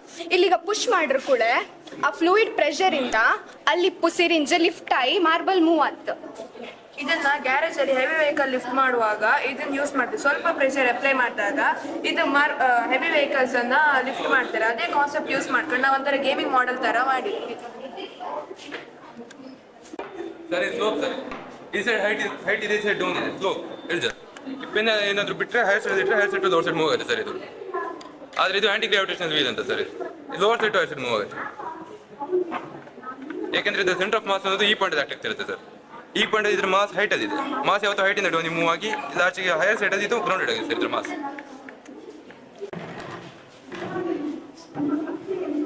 ಮತ್ತೆ ಸರ್ ಇದು ಟ್ರೈನ್ ಟ್ರ್ಯಾಕ್ಸ್ ಮತ್ತೆ ಟ್ರೈನ್ ವೀಲ್ಸ್ ಅನ್ನು ಮಾಡೋದು ಸರ್. ಇದು ಯೂಶಲಿ ನಾವು ಟ್ರೈನ್ ವೀಲ್ಸ್ ಈ ಥರ ಇರುತ್ತೆ ಅಂತ ಎಕ್ಸ್ಪೆಕ್ಟ್ ಮಾಡಿರ್ತೀವಿ. ಆದರೆ ಇದು ಈ ಥರ ಟ್ರ್ಯಾಕ್ಸ್ ವೀಲ್ಸ್ ಬರೀ ಸ್ಟ್ರೈಟ್ ಟ್ರ್ಯಾಕ್ಸ್ ಅಲ್ಲಿ ಮಾತ್ರ ಮೂವ್ ಆಗಿದೆ ಸರ್. ಈ ಕರ್ಸಲ್ಲೆಲ್ಲ ಇಲ್ಲೇ ಸ್ಟಕ್ ಆಗಿಬಿಡುತ್ತೆ ಇದು. ಹಾಗಾಗಿ ಈ ವೀಲ್ಸ್ ಬದಲು ಈ ಥರ ವೀಲ್ಸ್ ಯೂಸ್ ಮಾಡಿದ್ರೆ ಸ್ಟ್ರೈಟ್ ಟ್ರ್ಯಾಕ್ಸ್ ಅಲ್ಲಿ ಮೂವ್ ಆಗುತ್ತೆ ಮತ್ತೆ ಕರ್ವ್ ಟ್ರ್ಯಾಕ್ಸ್ ಅಲ್ಲಿ ಮೂವ್ ಆಗುತ್ತೆ ಸರ್.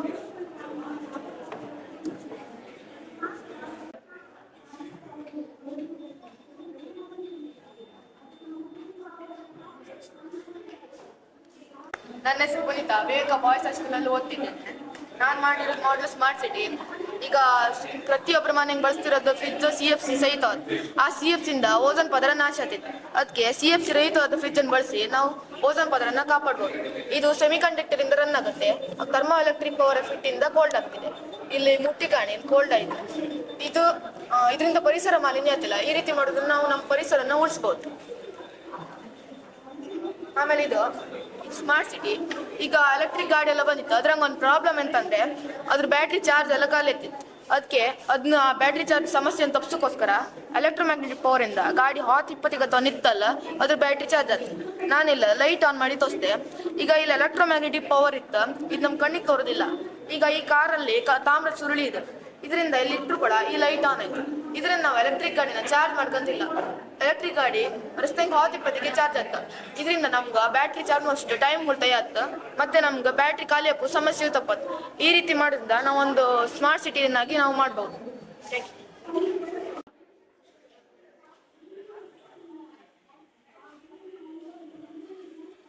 ಇದು ನಲ್ಗಡ್ಲಿ ಸೋಲೋದು ಮಿಷನ್. ಈಗ ಕೈಯಂಗ ಒಚ್ಕಾರೆ 100 ಗ್ರಾಮ್ ನಲ್ಗಡ್ಲಿನ 5 ರಿಂದ 10 ನಿಮಿಷ ತಗೊಂಡಿತ್ತು ಒಚ್ಚಿಗೆ. 200 ಗ್ರಾಮ್ ನಲ್ಗಡ್ಲಿನ ಇದು 1 ನಿಮಿಷದಂಗೆ ಒಚ್ಚತ್ತಿದ್ದು. ಇದು ವರ್ಕಿಂಗ್ ಹೆಂಗ್ ಅಂತ ಹೇಳಿದ್ರೆ ಇದು ವೈಪರ್ ಮೋಟರ್ ಇಂದ ವರ್ಕ್ ಆಗ್ತದೆ. ವೈಪರ್ ಮೋಟರ್ ರೌಂಡ್ ರೊಟೇಟ್ ಆಗ್ತದೆ. ಇದು ಕ್ರ್ಯಾಂಕ್ ಕೊಟ್ಟು ಕೆಳಗೆ ನೆಲಗಟ್ಲೆ ಸೆಮಿ ಸರ್ಕಲ್ ಅಲ್ಲಿ ತಿರುಗತ್ತೆ. ಆ ಪ್ರೆಷರಿಗೆ ನೆಲಗಟ್ಲೆ ಸಿಪ್ಪೆ ಹೊಡಿತು. ಯಾವ ತರ ಅಂತ ತೋರಿಸ್ತೀನಿ.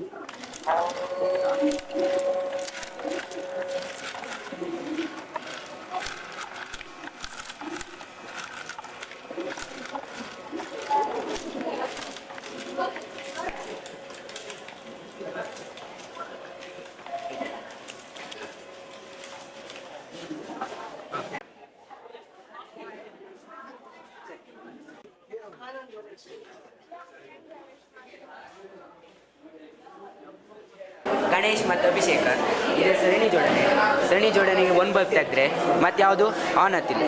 ಆದರೆ ಸಮಾಂತರ ಜೋಡಣೆಗೆ 1 ಬಲ್ಬ್ ತೆಗೆದ್ರೆ ಮತ್ತೆಲ್ಲ ಆನ್ ಇರುತ್ತೆ. ಇದನ್ನ ಸಮಾಂತರ ಜೋಡಣೆ ಮನೆಗೆ ಬಳಸ್ತಾರೆ, ಸರಣಿ ಜೋಡಣೆ ಡೆಕೋರೇಷನ್ ಮಾಡೋಕೆ ಬಳಸ್ತಾರೆ.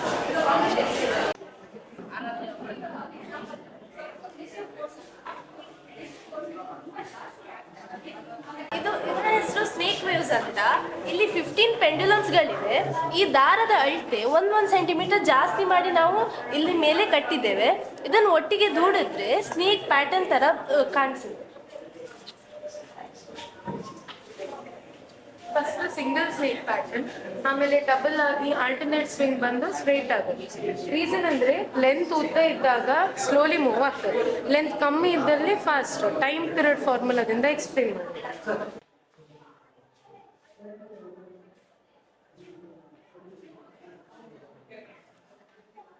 ನನ್ನ ಹೆಸರು ರೋಷನ್. ಇದು ವಿದ್ಯುತ್ ಕಾಂತೀಯ ಕ್ರಿಯೆ. ತಾಮ್ರ ತಂತಿಯನ್ನ ಒಂದು ಕಬ್ಬಿಣದ ಮೊಳೆಗೆ ಸುತ್ತಿ ಅದಕ್ಕೆ ಬ್ಯಾಟ್ರಿ ಕನೆಕ್ಷನ್ ಕೊಟ್ರೆ ಇದರ ಮೂಲಕ ವಿದ್ಯುತ್ ಇಲ್ಲಿ ಕಾಂತಕ್ಷೇತ್ರ ಉಂಟಾಗ್ತದೆ. ಹಾಗೆ ಈ ಕಬ್ಬಿಣದ ಮೊಳೆ ಮ್ಯಾಗ್ನೆಟ್ ತರ ವರ್ಕ್ ಮಾಡುತ್ತೆ. ಇದು ಕಬ್ಬಿಣದ ಪೌಡರ್.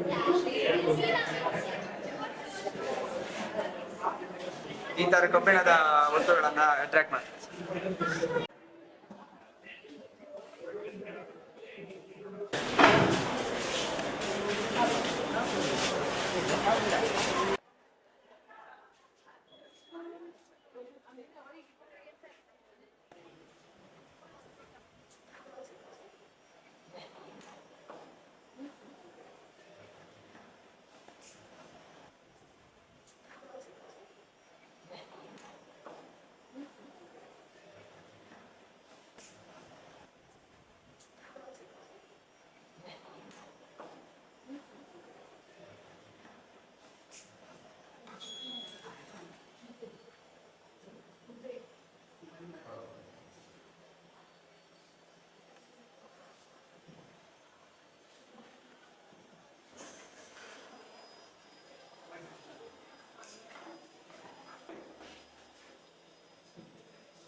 ಎಲ್ಲರಿಗೂ ನಮಸ್ಕಾರ. ನನ್ನ ಹೆಸರು ಮುಸೈ. ನಾನು ಬಾಯ್ಸ್ ಹೈಸ್ಕೂಲ್ ಇಂದ ಬಂದು ನಾನು ಮಾಡಿರುವಂತ ಮಾಡೆಲ್ ಹೆಸರು ಕ್ಷಿಪಣಿ ಹಾರಾಟ ಅಂದರೆ ಸೀಲ್ ಲಾಂಚರ್. ಇದು ನ್ಯೂಟನಿನ 3ನೇ ನಿಯಮವಾಗಿದೆ. ಇದಕ್ಕೆ ನಾನು ಸೆಂಟು ಅಥವಾ ಸ್ಯಾನಿಟೈಸರ್ ಅನ್ನು ಹಾಕಲಿದ್ದೇನೆ.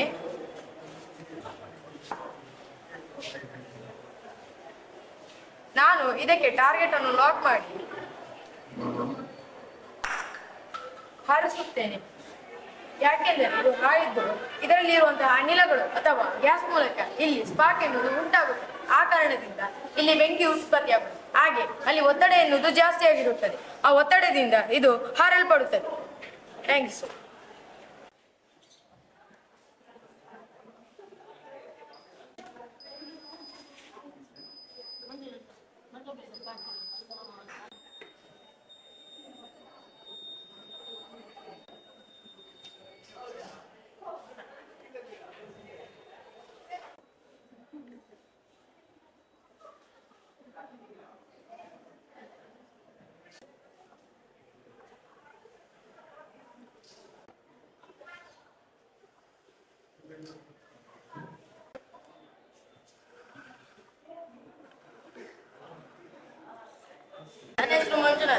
ಇದ್ರ ಹೆಸರು ultrasonic sensor dustbin.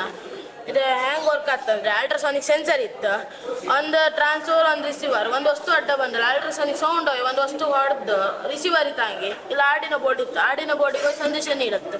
Serve motor open ಮಾಡಿ ಕೊಡೋದು. ಇದೇ ಕಾಲು ಇಲ್ದಿದ್ದವರಿಗೆಲ್ಲ ಯೂಸ್ ಆಗ್ತದೆ. ಮತ್ತೆ ಮಕ್ಕಳು ಚಾಕ್ಲೇಟ್ ಜರಿ ಎಲ್ಲ ರೋಡ್ ಸೈಡ್ ಹತ್ರಲ್ಲ, ಚಾಕ್ಲೇಟ್ ಜರಿ ಎಲ್ಲ ಈಗ ಹತ್ತ ಕೊಯ್ಟ್ರೆ ಒಂದು ಗೇಮ್ ನಮ್ಮನೆ ಆಡಿ ಯೂಸ್ ಮಾಡ್ತಾರೆ. ಮನೆಯೇ ಕಮ್ಮಿ ಆಗ್ತದೆ.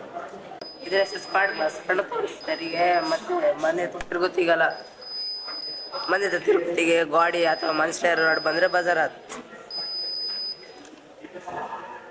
ಹೆಸರು ಸಾರ್ಮಾ. ಇದು ಹಾರ್ಟ್ ರೇಟ್ ಸೆನ್ಸರ್ ಅಂತ. ಇದರಲ್ಲಿ ಪಲ್ಸ್ ಸೆನ್ಸರ್ ಯೂಸ್ ಮಾಡಿದ್ವಿ. ಈ ಸೆನ್ಸರ್ನ ನಾವು ನಮ್ಮ ಪಲ್ಸ್ ಮೇಲೆ ಇಟ್ಟಾಗ ಈ ಡಿಸ್ಪ್ಲೇಯಲ್ಲಿ ನಮ್ಮ ಹಾರ್ಟ್ ರೇಟ್ ಎಷ್ಟಿದೆ ಅಂತ ಬರ್ತದೆ.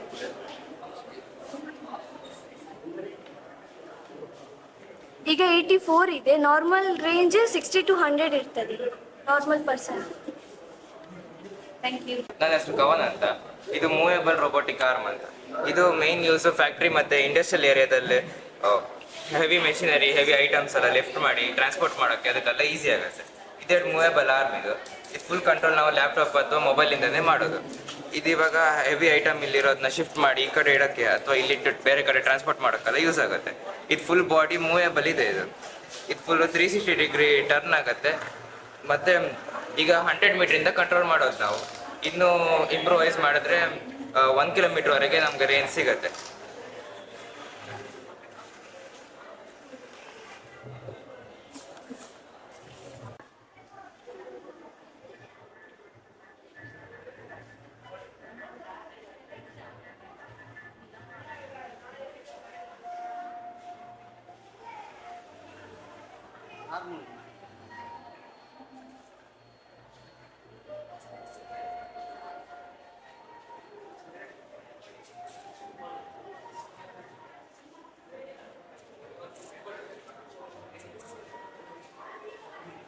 ನನ್ನ ಹೆಸರು ಆಡಿಯೋನೋ ಬೇಸ್ಡ್ ರೋಬೋಟಿಕ್ ಕಾರ್ ಅಂತ.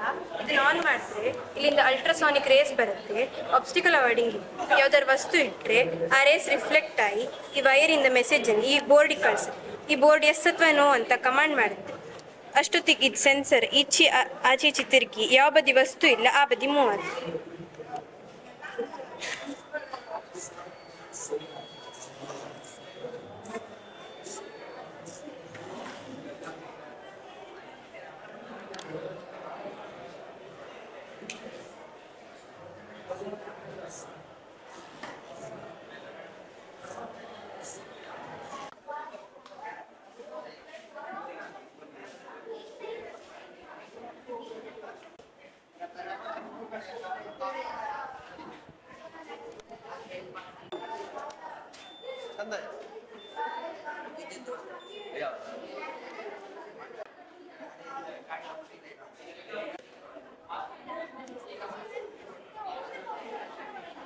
ಅಂದ್ರೆ ನೆರೆ ಬರುವಂತ ಮನೆಯನ್ನ ಮಾಡ್ತಾರೆ.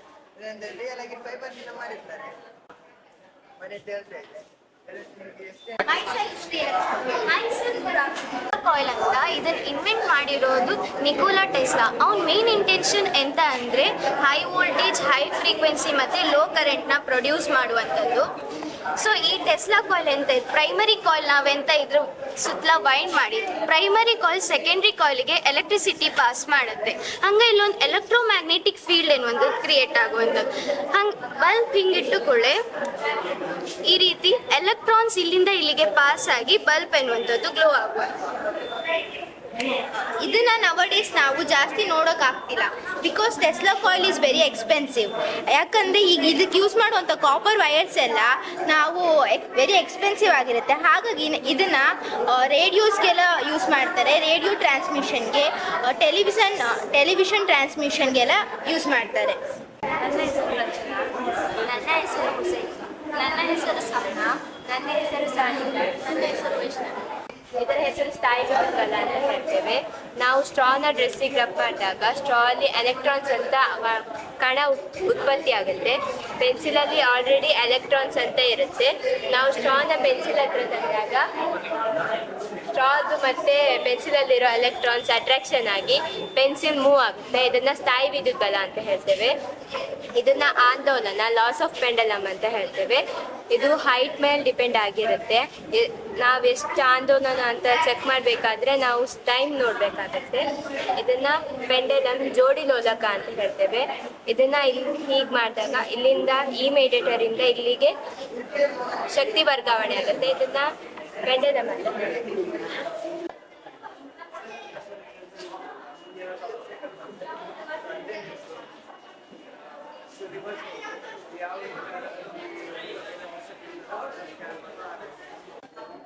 ನೆಕ್ಸ್ಟ್ ನಾವು ರೋ ವೈಸ್ ಪ್ಲಸ್ ಮಾಡ್ತಾ ಹೋದಾಗ ರೋ ವೈಸ್ ಪ್ಲಸ್ ಮಾಡ್ತಾರೆ ಫಸ್ಟ್ ಬರ್ತದೆ.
ನನ್ನ ಹೆಸರು ಸಮೀಕ್ಷಾ.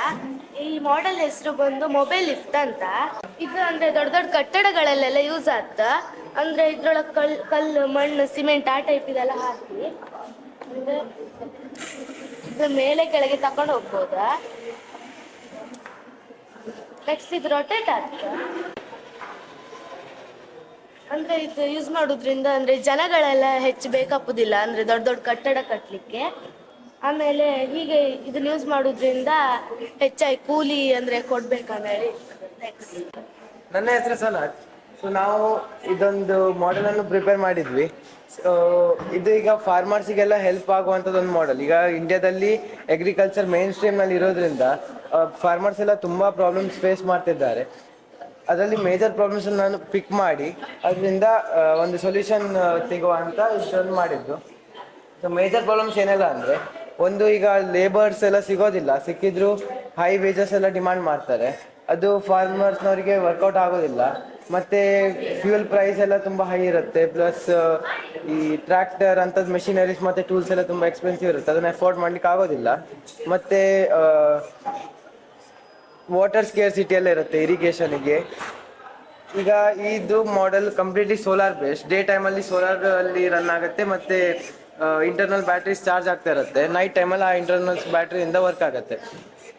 ಇದರಲ್ಲಿ ಸೀಡ್ ಸೋವಿಂಗ್ ಮತ್ತು ಸ್ಮಾರ್ಟ್ ಇರಿಗೇಷನ್ ಅಂತ ಇರೋ ಟೆಕ್ನಾಲಜಿ ಇದೆ. ಅದೆರಡು ನಾವು ರಿಯಲ್ ಲೈಫಲ್ಲಿ ಹೀಗೆ ಮಾಡೋದಾದರೆ ಲೇಬರ್ಸ್ ಬೇಕು. ಸೊ ಈ ಟೆಕ್ನಾಲಜಿಯಿಂದ ಲೇಬರ್ಸ್ನ ಕಂಪ್ಲೀಟ್ ಕಟ್ ಆಫ್ ಆಗುತ್ತೆ. ಲೇಬರ್ಸ್ ಬೇಕಂತಿಲ್ಲ, ಅದಕ್ಕೆ ಅವ್ರ ಸ್ಯಾಲ್ರಿಗೆಲ್ಲ ಇನ್ವೆಸ್ಟ್ ಮಾಡಬೇಕಂತಿಲ್ಲ. ಈ ಸೀಡ್ ಸೋಯಿಂಗ್ ಟೆಕ್ನಾಲಜಿಯಲ್ಲಿ ಏನಿದೆ ಅಂದರೆ ಸೀಡನ್ನು ನಾವು ಫೀಡ್ ಮಾಡಿದ ಮೇಲೆ ಮುಂದೆ ಹೋಗ್ತಾ ಇರುವಾಗ ಎವ್ರಿ 3 ಸೆಕೆಂಡ್ಗೆ ಒಂದೊಂದೇ ಸೀಡ್ ಡ್ರಾಪ್ ಆಗ್ತಾ ಇರುತ್ತೆ. ಅಲ್ಲಿಂದ ನೆಕ್ಸ್ಟ್ ಸ್ಟೆಪ್ ಏನಂದರೆ ಇರಿಗೇಷನ್ಗೆ ಇದೊಂದು ಮಾಯ್ಶ್ಚರ್ ಸೆನ್ಸರ್ ಅಂತ. ಈ ಮಾಯ್ಶ್ಚರ್ ಸೆನ್ಸರ್ ಕೆಳಗೆ ಬಂದು ಈ ಮಾಯ್ಶ್ಚರ್ ಸೆನ್ಸರ್ ಸಾಯಿಲ್ ಒಳಗೆ ಹೋಗಿ ಸಾಯಿಲಿನ ಮಾಯ್ಶ್ಚರ್ ಕಂಟೆಂಟನ್ನು ಚೆಕ್ ಮಾಡುತ್ತೆ. ಯಾವಾಗ ಸಾಯಿಲಿನ ಮಾಯ್ಶ್ಚರ್ ಕಂಟೆಂಟ್ 30%ಗಿಂತ ಕಡಿಮೆ ಇರುತ್ತೆ ಆವಾಗ ಇಂಟರ್ನಲ್ ಟ್ಯಾಂಕ್ಸ್ ಫಿಟ್ ಮಾಡಿದ್ವಿ, ಆ ಟ್ಯಾಂಕ್ಸಿಂದ ವಾಟರ್ ಸಪ್ಲೈ ಆಗುತ್ತೆ. ಯಾವಾಗ 70% ಹಾಗೆ ರೀಚ್ ಆಗುತ್ತೆ ಆವಾಗ ಆಟೋಮೆಟಿಕ್ಲಿ ಟ್ಯಾಂಕ್ಸಿಂದ ವಾಟರ್ ಬರೋದು ಸ್ಟಾಪ್ ಆಗುತ್ತೆ. ನೆಕ್ಸ್ಟ್ ಇನ್ನೊಂದು ಟ್ಯಾಂಕ್ ಇದೆ. ಆ ಇನ್ನೊಂದು ಟ್ಯಾಂಕ್ ಸ್ಪ್ರೇ ಅಥವಾ ಕೆಮಿಕಲ್ ಪೆಸ್ಟಿಸೈಡ್ಸ್ ಅಂತದಕ್ಕೆಲ್ಲ ಈಚೆಗೆ ಒಂದು ಸ್ಪ್ರೇಯಿಂಗ್ ನೋಸಲ್ ಇದೆ. ಈ ನೋಸಲಿಂದ ಇದು ಮೋಲ್ಡೇಬಲ್ ನೋಸಲ್, ಇಲ್ಲಿಂದ ನಾವು ಅಡ್ಜಸ್ಟ್ ಮಾಡ್ಕೊಳ್ಬೋದು. ಪ್ಲಾಂಟ್ಸ್ ಯಾವ ಡೈರೆಕ್ಷನ್ ಬೇಕು ಹಾಗೆ ಅಡ್ಜಸ್ಟ್ ಮಾಡ್ಕೊಳ್ಬೋದು. ಈಗ ಸೀಡ್ ಸೋ ಮಾಡಿದ ನಂತರ ಬರ್ಡ್ಸ್ ಆ್ಯಂಡ್ ಅನಿಮಲ್ಸ್ ಎಲ್ಲ ಬಂದು ಅದನ್ನು ಡಿಸ್ಟ್ರಾಯ್ ಮಾಡೋ ಚಾನ್ಸಸ್ ಇರುತ್ತೆ. ಸೊ ಇದೊಂದು ಫ್ರೀಕ್ವೆನ್ಸಿ ಜನರೇಟರ್. ಈ ಫ್ರೀಕ್ವೆನ್ಸಿ ಜನರೇಟರಿಂದ ಫ್ರೀಕ್ವೆನ್ಸಿ ವೇವ್ಸ್ ಯಾವುದೆಲ್ಲ ಪ್ರೊಡ್ಯೂಸ್ ಆಗತ್ತೆ ನೋಡಿ, ಅದರಿಂದ ಬರ್ಡ್ಸ್ ಆ್ಯಂಡ್ ಅನಿಮಲ್ಸ್ ಎಲ್ಲ ಓಡುತ್ತೆ. ಮತ್ತು ನೈಟ್ ಟೈಮಿಗೆ ಅದು ತುಂಬ ಡಿಸ್ಟರ್ಬಿಂಗ್ ಆಗಿರೋದ್ರಿಂದ ಅಕ್ಕಪಕ್ಕ ಮನೆಯೆಲ್ಲ ಇದ್ದರೆ ಒಂದು ಡಿಸ್ಟರ್ಬೆನ್ಸ್ ಕ್ರಿಯೇಟ್ ಆಗುತ್ತೆ. ಸೊ ಇದೊಂದು ಲೇಸರ್ ಮೌಂಟ್. ಆ ಲೇಸರ್ ಮೌಂಟಿಗೆ ನಾವು ಲೇಸರ್ ಅಟ್ಯಾಚ್ ಮಾಡಿದರೆ ಆ ಲೇಸರಿಂದ ಬರ್ಡ್ಸ್ ಆ್ಯಂಡ್ ಅನಿಮಲ್ಸ್ ಡಿಸ್ಟ್ರಾಕ್ಟ್ ಆಗುತ್ತೆ. ಮತ್ತು ಇದಕ್ಕೆ ಯಾರು ಡ್ರೈವರ್ ಎಲ್ಲ ಬೇಕಂತಿಲ್ಲ, ಯಾರು ಕಂಟ್ರೋಲ್ ಮಾಡಬೇಕಂತಿಲ್ಲ. ಯಾಕಂದರೆ ಇದರಲ್ಲಿ ಅಲ್ಟ್ರಾಸೋನಿಕ್ ಸೆನ್ಸರ್ ಇದೆ. ಈ ಅಲ್ಟ್ರಾಸೋನಿಕ್ ಸೆನ್ಸರ್ ಮುಂದೊಂದು ಆಬ್ಸ್ಟೆಕಲ್ ಇರುತ್ತೆ. ಯಾವುದಾದ್ರು ಆಬ್ಸ್ಟೆಕಲ್ ಬಂದರೂ ಕೂಡಲೇ ಅದಲ್ಲೇ ನಿಂತು ಬೇರೆ ಅದೇ ವೇ ಸ್ಕ್ಯಾನ್ ಮಾಡಿಕೊಂಡು ಎಲ್ಲಿ ಖಾಲಿ ಜಾಗ ಇದೆ ಆ ಡೈರೆಕ್ಷನಲ್ಲಿ ಓಡುತ್ತೆ. ಮತ್ತು ಲೆವೆಲಿಂಗ್ ಅಂಥದಕ್ಕೆಲ್ಲ ಒಂದು ಫೀಚರ್ ಇದೆ. ಇಲ್ಲಿ ಕೆಳಗೆ ಇದು ಕೆಳಗಡೆ ಬರುತ್ತೆ ಲೆವೆಲಿಂಗ್ ಅಂಥದ್ದೆಲ್ಲ ನಾವು ಸೆಲೆಕ್ಟ್ ಮಾಡ್ಬೋದು. ಮತ್ತು ಫುಲ್ ಒಂದು ಕಂಟ್ರೋಲ್ ಪ್ಯಾನಲ್ ಇದೆ ಆಚೆ ಸೈಡ್, ಅಥವಾ ನಾವು ಫೋನಲ್ಲೂ ಕಂಟ್ರೋಲ್ ಮಾಡ್ಬೋದು. ಇದರಲ್ಲಿ SOS ಮತ್ತು GPS ಟೆಕ್ನಾಲಜಿ ಇದೆ. ಈ ಕಂಟ್ರೋಲ್ ಪ್ಯಾನಲಲ್ಲಿ ನಾವು ಯಾವ ಬೇಕೋ ಅಂಥದ್ದು ಫೀಚರ್ಸನ್ನು ಹಾಕ್ಬೋದು. SOS ಮತ್ತು GPS ಟೆಕ್ನಾಲಜಿ ಇರೋದ್ರಿಂದ ನಾವು ಫೋನಲ್ಲೇ ಕಂಟ್ರೋಲ್ ಮಾಡ್ಬೋದು. ಮನೆಯಲ್ಲಿದ್ದರೆ ಇದನ್ನು ಎಲ್ಲಿ ಬೇಕೋ ಅಲ್ಲಿ ಕಂಟ್ರೋಲ್ ಮಾಡ್ಬೋದು. ನನ್ನ ಹೆಸರು ಭಾರ್ಗವ. ನಾನು ತಯಾರಿಸಿದ ಮಾಡೆಲ್ಲು ಬ್ಲೂಟೂತ್ ಮಾಡೆಲ್ಲು. ಇದಕ್ಕೆ ತಯಾರಿಸಿದ ಮೆಟೀರಿಯಲ್ಸ್ಗಳು ಬ್ಲೂಟೂತ್ ಮಾಡ್ಯೂಲು, ಮೋಟಾರ್ ಡ್ರೈವರು, ಹಾಗೆ ಇದು ಆರ್ಡಿನೋ UNO, ಇವೆರಡು 3.7 ಚಾರ್ಜಿಂಗ್ ಬ್ಯಾಟ್ರಿಗಳು. ಇದು ಹೇಗೆ ಓಡುತ್ತದೆ ಅಂತ ತೋರಿಸ್ತೇನೆ. ಇದು ಮೊಬೈಲಿಂದ ಓಡುತ್ತದೆ.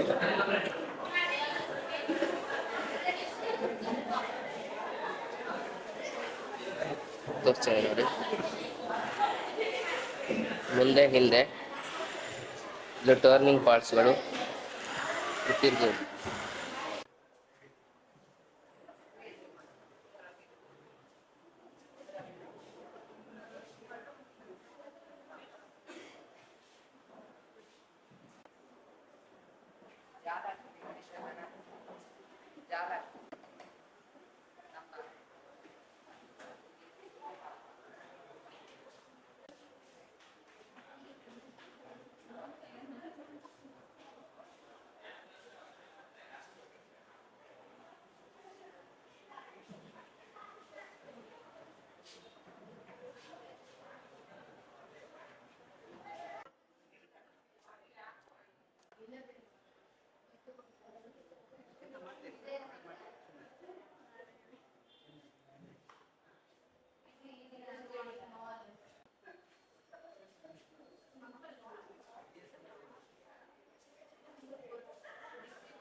ಇದು ಏಜ್ ಟು ಟ್ರೇಡ್ ಅಂತ ಹೇಳಿ ಫಸ್ಟ್ ನಮಗೆ ಪ್ರಾಡಕ್ಟ್ ಪ್ರೊಡ್ಯೂಸ್ ಮಾಡುವಾಗ ಬೇಕಾದಷ್ಟು ಫಿನಾನ್ಸ್ ಇರುವುದಿಲ್ಲ, ಅದನ್ನು ನಾವು ಬ್ಯಾಂಕ್ ಅಥವಾ ಅದರ್ ಫಿನಾನ್ಷಿಯಲ್ ಇನ್ಸ್ಟಿಟ್ಯೂಷನ್ ಇಂದ ಫಿನಾನ್ಸ್ ಅನ್ನು ಕಲೆಕ್ಟ್ ಮಾಡಿ ಪ್ರಾಡಕ್ಟ್ ಪ್ರೊಡ್ಯೂಸ್ ಮಾಡ್ತೀವಿ. ಪ್ರಾಡಕ್ಟ್ ಪ್ರೊಡ್ಯೂಸ್ ಮಾಡಿದ ತಕ್ಷಣ ನಮಗೆ ಡಿಮಾಂಡ್ ಬರುವುದಿಲ್ಲ, ಅಷ್ಟು ತನಕ ಪ್ರಾಡಕ್ಟ್ ಅನ್ನ ಸ್ಟೋರ್ ಮಾಡಿ ಇಡಬೇಕು. ಅದನ್ನು ವೇರ್ ಹೌಸಿಂಗ್ ಅಂತ ಹೇಳ್ತೀವಿ. ವೇರ್ ಹೌಸಿಂಗ್ ಮಾಡಿದ ತಕ್ಷಣ ನಮ್ಮ ಡಿಮಾಂಡ್ ಜಾಸ್ತಿ ಆಗಲಿಕ್ಕೆ ಹಾಗೂ ಕಸ್ಟಮರ್ ನಮ್ಮ ಪ್ರಾಡಕ್ಟ್ ಬಗ್ಗೆ ಗೊತ್ತಾಗ್ಲಿಕ್ಕೆ ನಾವು ಅಡ್ವರ್ಟೈಸ್ಮೆಂಟ್ ಪ್ರೊಸೆಸ್ ಮಾಡಬೇಕು. ಅದನ್ನು ಟಿವಿ ಅಥವಾ ಬೇರೆ ಮೀಡಿಯಾಗಳ ಮೂಲಕ ಅಡ್ವರ್ಟೈಸ್ಮೆಂಟ್ ಮಾಡ್ತೀವಿ. ಆವಾಗ ನಮ್ಮ ಡಿಮಾಂಡ್ ಜಾಸ್ತಿ ಆಗುತ್ತೆ. ನಾವು ಮ್ಯಾನುಫ್ಯಾಕ್ಚರ್ ಮಾಡಿದ ಪ್ಲೇಸ್ ಇಂದ ಕಸ್ಟಮರ್ ತಲುಪಿಸಲಿಕ್ಕೆ ಟ್ರಾನ್ಸ್ಪೋರ್ಟೇಷನ್ ಬೇಕು. ಟ್ರಾನ್ಸ್ಪೋರ್ಟೇಷನ್ ಮಾಡುವಾಗ ಏನಾದರೂ ಡ್ಯಾಮೇಜ್ ಆಗಿ ಪ್ರಾಡಕ್ಟ್ಗೆ ಏನಾದರೂ ಡ್ಯಾಮೇಜ್ ಆದರೆ ಅಥವಾ ಇಲ್ಲಿ ಥೆಫ್ಟ್ ಅಥವಾ ಫೈರ್ ಆಕ್ಸಿಡೆಂಟ್ ಏನಾದರೂ ಆದರೆ ಸ್ಟೋರ್ ಮಾಡಿ ಇಟ್ಟವಾಗ we can claim insurance. And this is communication brief ಆಗಿ ಅಲ್ಲಿ ಕಮ್ಯುನಿಕೇಶನ್ ಅಲ್ಲಿ 2 ಟೈಪ್ಸ್ ಇದೆ, ಫಾರ್ಮಲ್ ಮತ್ತೆ ಇನ್ಫಾರ್ಮಲ್ ಅಂತ. ಇದು ನಾವು ಆಫೀಸ್ ಅಲ್ಲಿ ಯೂಸ್ ಮಾಡ್ತೀವಿ, ಇದು ನಾವು ಹೊರಗಡೆ ಸ್ಕೂಲ್ಸ್ ಅಲ್ಲಿ ಇಲ್ಲ ಪಾರ್ಕ್ಸ್ ಅಲ್ಲಿ ಯೂಸ್ ಮಾಡ್ತಾರೆ. ಬೋರ್ಡ್ ಆಫ್ ಡೈರೆಕ್ಟರ್ ಇಂದ ಮ್ಯಾನೇಜರ್ ಇಂದ ಸಬಾರ್ಡಿನೇಟ್ ಇಂದ ಎಂಪ್ಲಾಯ್, ಹಾಗೆ ಫ್ಲೋ ಅದೇ ಅದನ್ನ ನಾವು ಫಾರ್ಮಲ್ ಅಂತ ಹೇಳ್ತೀವಿ. ಇನ್ಫಾರ್ಮಲ್ ಅಂದ್ರೆ ನಾವು ಯಾರ ಜೊತೆ ಬೇಕಾದ್ರೂ ಮಾತಾಡ್ಬೋದು. ಇಲ್ಲಿ ಇವರಿಂದನೇ ಆಗಿ ಅವರಿಗೆ ಇನ್ಫಾರ್ಮೇಶನ್ ಹೋಗ್ಬೇಕಂತ ಎಂತ ರೂಲ್ಸ್ ಇಲ್ಲ. ಅದರಲ್ಲಿ ಎಷ್ಟು ಸೆಂಡರ್ ಒಂದು ಮೆಸೇಜ್ ನ ಸೆಂಡ್ ಮಾಡ್ತಾರೆ, ಅದನ್ನ ಎನ್ಕೋಡಿಂಗ್ ಅಂದ್ರೆ ನಾವೀಗ ಒಂದು ಮೆಸೇಜ್ ನ ಟೆಕ್ಸ್ಟ್ ಅಥವಾ ಜೆಸ್ಚರ್ಸ್ ರೂಪದಲ್ಲಿ ಕನ್ವರ್ಟ್ ಮಾಡ್ತೀವಿ, ಅದನ್ನ ಮೀಡಿಯಾ ಥ್ರೂ ಸೆಂಡ್ ಮಾಡ್ತೀವಿ. ಡಿಕೋಡಿಂಗ್ ಅಂದ್ರೆ ನಾವು ಇಲ್ಲಿ ಕನ್ವರ್ಟ್ ಮಾಡಿರೋ ಮೆಸೇಜ್ ಸಿಂಬಲ್ಸ್ಗೆ ಕನ್ವರ್ಟ್ ಮಾಡಿರೋ ಮೆಸೇಜ್ ಅನ್ನ ಪುನಃ ಟೆಕ್ಸ್ಟ್ ರೂಪಕ್ಕೆ ಕನ್ವರ್ಟ್ ಮಾಡ್ತೀವಿ, ಅದನ್ನ ರಿಸೀವರ್ ಸೆಂಡ್ ಮಾಡ್ತಾರೆ. ಫೀಡ್ಬ್ಯಾಕ್ ಅಂದ್ರೆ ಈಗ ರಿಸೀವರಿಗೆ ನಾವು ಸೆಂಡ್ ಮಾಡಿರೋ ಮೆಸೇಜ್ ಸೆಂಡ್ ಆಗಿದೆ ಅಂತ ಅವ್ರು ಫೀಡ್ಬ್ಯಾಕ್ ಕೊಟ್ರೆ ಆಗ ಸೆಂಡರಿಗೆ ಗೊತ್ತಾಗ್ತದೆ ಅದು ರಿಸೀವರ್ಗೆ ಸೆಂಡ್ ಆಗಿದೆ ಅಂತ. ಇದ್ರ ಮಧ್ಯದಲ್ಲಿ ಏನಾದ್ರೂ ಡಿಸ್ಟರ್ಬೆನ್ಸ್ occur ಆದ್ರೆ ಅದನ್ನ ನಾವು ನಾಯ್ಸ್ ಅಂತ ಹೇಳ್ತೀವಿ. ನಮ್ಮ ಈ ಮಾಡೆಲ್ ಬಂದ್ಬಿಟ್ಟು ಇ ಕಾಮರ್ಸ್ ಅಂತೇಳಿ ಈಗ ಬಿಸ್ನೆಸ್ ವರ್ಲ್ಡ್ ಅಲ್ಲಿ ನಡೆಯುವಂತಹ ಒಂದು ಪಾಸ್ಟುಲೇಟ್ಸ್ ಬೇಕಾದಂತ ಅವ್ರು ಏನು ಯೂಸ್ ಮಾಡ್ತಾರೆ ಅದನ್ನ ಇದರಲ್ಲಿ ನಾವು ತೋರಿಸಿದ್ದೇವೆ. ಫಸ್ಟ್ ಒನ್ ಆಗಿ ನಾವು ಯೂಸ್ ಮಾಡುವಂಥದ್ದು B2B. ಒಂದು ಬಿಸ್ನೆಸ್ ಅದರ ಔಟ್ಪುಟ್ ಅನ್ನ ಇನ್ನೊಂದು ಬಿಸ್ನೆಸ್ಗೆ ಟ್ರಾನ್ಸಾಕ್ಟ್ ಮಾಡೋದನ್ನ B2B ಅಂತೇಳಿ ಹೇಳ್ತೇವೆ. ಈ ಅಮೆಝಾನ್ ಅಂತ ಕಂಪನಿಗಳು ಏನು ಮಾಡ್ತವೆ, ಯಾವುದೇ ತರಹದ ಪ್ರಾಡಕ್ಟ್ಗಳನ್ನು ಪ್ರೊಡ್ಯೂಸ್ ಮಾಡೋದಿಲ್ಲ, ಇನ್ನೊಂದು ಕಂಪನಿಯಿಂದ ಪರ್ಚೇಸ್ ಮಾಡಿ ನೆಕ್ಸ್ಟ್ ಸೇಲ್ ಮಾಡುವಂಥದ್ದು. ಆದ್ರ ಮೇಲೆ ಈ ನೆಕ್ಸ್ಟ್ ಬರುವಂಥದ್ದು B2C, business to consumer transactions. Business to consumer transaction ಹೇಗಪ್ಪ ಅಂತ ಹೇಳಿದ್ರೆ, ಈ ನಾವು ಓಲಾ ಅಂತ ಕಂಪನಿಗಳಲ್ಲಿ ಕ್ಯಾಬನ್ನು ಬುಕ್ ಮಾಡಿದ ಕೂಡಲೇ ಅವರು ಬೇಗ ನಮಗೆ ಸರ್ವಿಸ್ ಕೊಡಲಿಕ್ಕೆ ಬರ್ತಾರೆ with the recommendation of some profits. ಇದಿಷ್ಟನ್ನು ಇಟ್ಕೊಂಡು ಅವರು B2C ಸರ್ವಿಸನ್ನು ಕೊಡ್ತಾರೆ. ನೆಕ್ಸ್ಟ್ ಬರುವಂಥದ್ದು ಇಂಟ್ರಾಬಿ. ಒಂದು ಬಿಸ್ನೆಸ್ ನಡಿಬೇಕಂತೇಳಿ ಹೇಳಿದ್ರೆ ಕೇವಲ ಒಂದು ಡಿಪಾರ್ಟ್ಮೆಂಟಿಂದ ಸಾಧ್ಯ ಇಲ್ಲ. ಒಂದು ಬಿಸ್ನೆಸ್ಗೆ ಹಲವಾರು ಡಿಪಾರ್ಟ್ಮೆಂಟ್ಗಳಿರ್ತವೆ. ಹಾಗೆ ಹೇಳ್ತಾ ಹೋಗೋದಾದರೆ ಪ್ರೊಡಕ್ಷನ್, ಮ್ಯಾನೇಜ್ಮೆಂಟ್, ಫ್ಯಾಕ್ಟರ್ಸ್, ಹಾಗೆ business, IT, BT, sales, marketing, ಹೀಗೆ ತುಂಬ ಡಿಪಾರ್ಟ್ಮೆಂಟ್ಗಳಿರ್ತಾರೆ. ಅವರವರೊಳಗೆ ನಡೆಯುವಂತಹ ಒಂದು ಕಮ್ಯುನಿಕೇಶನ್ ಏನಿದೆ ಅದನ್ನು ನಾವು ಈ ಇಂಟ್ರಾಬಿಯಲ್ಲಿ ನಾವು ನೋಡ್ಬೋದು.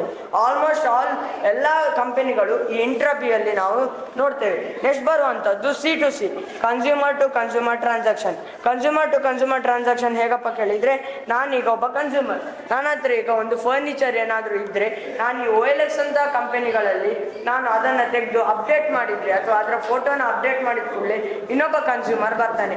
ಆ ಟೈಮಲ್ಲಿ ನಾನೊಬ್ಬ ಕನ್ಸ್ಯೂಮರ್ ಆಗಿರ್ತೇನೆ, ಬಂದವನು ಕನ್ಸ್ಯೂಮರ್, ಆವಾಗ C2C ವೈಂಡ್ಸ್ ಅಪ್ ಆಗ್ತದೆ. ಇದಿಷ್ಟು ಈ ಕಾಮರ್ಸ್ ಇದು. ವೈಡ್ ವೆಬ್ ಆದರೆ ಇನ್ನೂ ಒಂದು ಉಂಟು C2B ಅಂತೇಳಿ, ಕನ್ಸ್ಯೂಮರ್ ಟು ಬಿಸ್ನೆಸ್ ಟ್ರಾನ್ಸಾಕ್ಷನ್ಸ್. ಅದು ನಾವು ಈ ಅಗ್ರಿಕಲ್ಚರಲ್ ಪ್ರಾಡಕ್ಟ್ಗಳನ್ನು ಸೇಲ್ ಮಾಡಲಿಕ್ಕೆ ಆ ನೆಟ್ವರ್ಕನ್ನು ಬಳಸ್ಕೊಳ್ತೇವೆ. Thank you.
Is invisible ink ಅಂತ.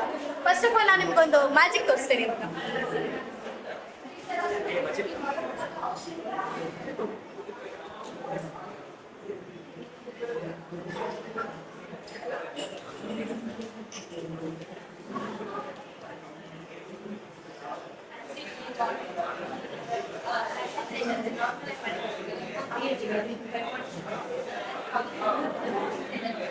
ಸೊ ನಿಮ್ಗೆ ಐಡಿಯಾ ಬಂದಿಲ್ಲ ಅನ್ಸುತ್ತೆ. ನಾನು ನಿಮ್ಗೊಂದು ಎಕ್ಸಾಂಪಲ್ ಈಗ ನೀವೆಲ್ಲ ಸೇರಿ ಒಂದು ಊಟಕ್ಕೆ ಹೋಗಿರ್ತೀರ ಅಂತ ಮಾಡಿ, ಊಟಕ್ಕೆ ಹೋದಲ್ಲ ಅಂತ ಯಾವುದೋ ಒಂದು ಅಡಿಗೆ ಐಟಮ್ ಶರ್ಟ್ ಮೇಲೆ ಅಂತ ಮಾಡಿ ಅಡಿಗೆಲಿ ಅರಿಶಿನ ಯೂಸ್ ಮಾಡಿದಂತ ಐಡಿಯಾ ಸೇಮ್ ಅರಿಶಿನ ಸೊಲ್ಯೂಷನ್ ಆಯ್ತು.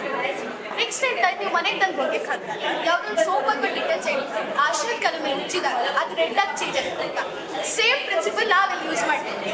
ಏನಂದ್ರೆ ಈ ಅರಿಶಿನ ಏನು ಯೂಸ್ ಮಾಡಿದ್ವಿ ಅದು ನ್ಯಾಚುರಲ್ ಇಂಡಿಕೇಟರ್ ಅಂತ ಕರೀತೀವಿ. ಇಂಡಿಕೇಟರ್ ಅಂದ್ರೆ ನೀವು ಕೊಟ್ಟಿರೋ ಆಸಿಡ್ ಅಥವಾ ಬೇಸ್ ಇದೆ ಹೇಗೆ ಕಲರ್ ಚೇಂಜ್ ಮಾಡ್ತೀವಿ ಅಂತ ಹೇಳ್ತಾರೆ. ಇಲ್ಲಿ ಸೇಮ್ ನೀವು ಬರೋ ಮುಂಚೆ ನಾನು ಬೇಕಿಂಗ್ ಸೋಡಾದಲ್ಲಿ ಡ್ರಾಯಿಂಗ್ ಮಾಡಿ ಇಟ್ಟಿದ್ದೇನೆ ಅಂತ. ಸೊ ಅದೊಂದು ಬೇಸ್. ನಾನು ಅವಾಗ ಒಂದು ಎಕ್ಸಾಂಪಲ್ ಕೊಟ್ಟೆ ಸೋಪ್ ಅಂತ, ಅದು ಕೂಡ ಒಂದು ಬೇಸ್ ಆಯ್ತು. ಸೊ ಇಂಡಿಕೇಟರ್ ಅದ್ರ ಜೊತೆ ರಿಯಾಕ್ಟ್ ಅದಕ್ಕೆ ಒಂದು ರೆಡ್ ಕಲರ್ ಆಗಿ ಚೇಂಜ್. So that's it. ಅದೇ ಮ್ಯಾಜಿಕ್ ಆಗಿ ಬರುತ್ತೆ. Thank you.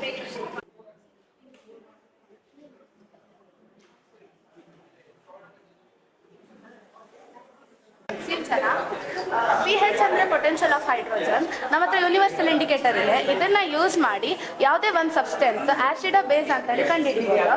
ನನ್ನ ಹತ್ರ 2 ಸೊಲ್ಯೂಷನ್ಸ್ ಇದೆ. ಇದನ್ನ ನಾನು ತಗೊಳ್ತಿದ್ದೀನಿ.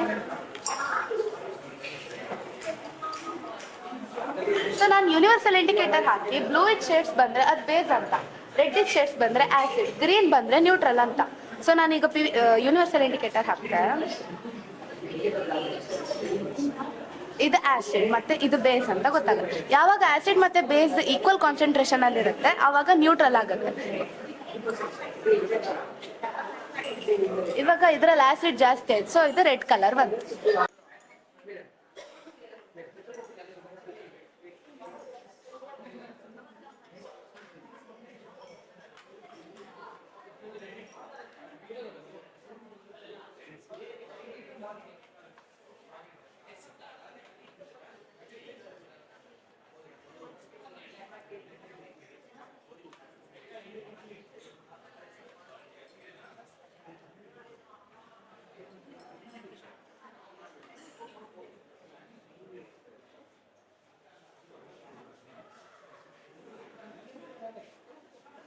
Name is Pratik.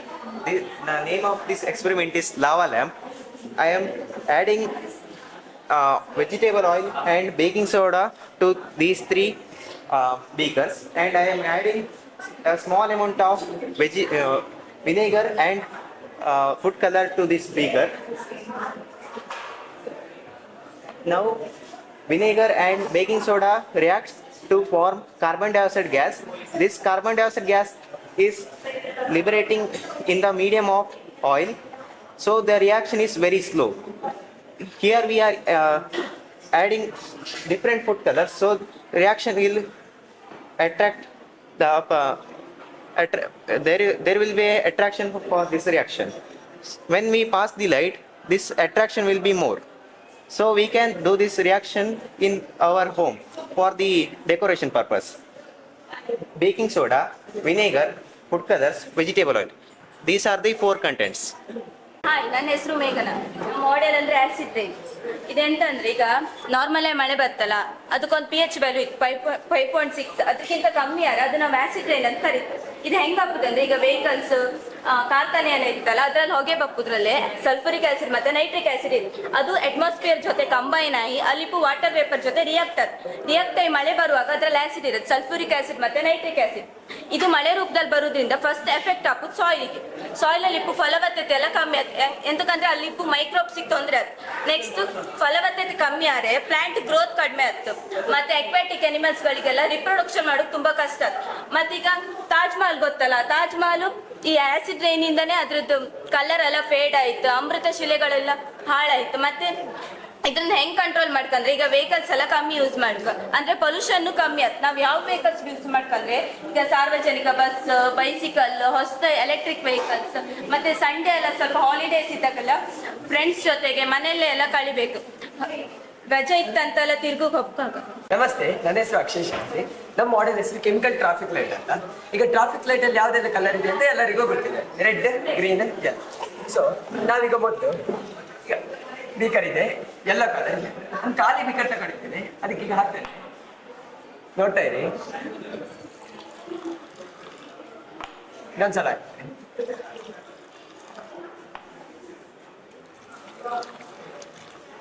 ಈಗ ಯಾವ ಕಲರ್ ಆಯ್ತು? ಗ್ರೀನ್. ಈಗ ಒಂದೇ ಸೆಕೆಂಡ್ ರೆಡ್ ಆಯ್ತು. ವಾಪಸ್ ಇನ್ನೊಂದು 5 ಸೆಕೆಂಡ್ ಕಾಯೋಣ, ಏನಾಗ್ತದೆ ನೋಡೋಣ.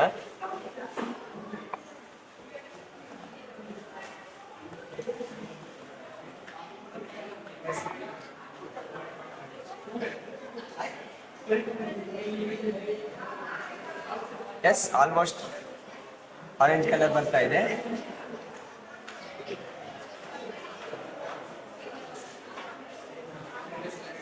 ಎಸ್, ಆಲ್ಮೋಸ್ಟ್ ಆರೆಂಜ್ ಬಂದಿದೆ. ಎಸ್, ಎಲ್ಲ ಕಲರ್ ಆಗಿದೆ. ವಾಪಸ್ ನಾನು ತಗೊಂಡಿದ್ದೆ, ಖಾಲಿ ಬೇಕಿದ್ರೆ ಹಾಕ್ತೇನೆ. ರೆಡ್ ಬಂತು, ವಾಪಸ್ ಗ್ರೀನ್. ಇಲ್ಲಿಗೆ ನಾವು ಯೂಸ್ ಮಾಡಿದ್ವಿ ಇಂಡಿಗೋ ಕಾರ್ಬೈಡ್ ಅಂತ ಒಂದು ಸ್ಟೈನ್ ಯೂಸ್ ಮಾಡಿದ್ದ. ಆ ಸ್ಟೈನ್ ಅನ್ನ ನಾವು ಸೋಡಿಯಂ ಹೈಡ್ರಾಕ್ಸೈಡ್ ಬೇಸಿಗೆ ಹಾಕಿದಾಗ ಫಸ್ಟ್ ಗ್ರೀನ್ ಕಲರ್ ಬರ್ತದೆ. ಅದಕ್ಕೆ ನಾವು ಗ್ಲೂಕೋಸ್ ಸೊಲ್ಯೂಷನ್ ಅನ್ನು ಹಾಕಿದಾಗ ಗ್ರೀನ್ ಕಲರ್ ನಿಧಾನಕ್ಕೆ ಅದು ರೆಡ್ ಕಲರ್ ಆಗ್ತದೆ.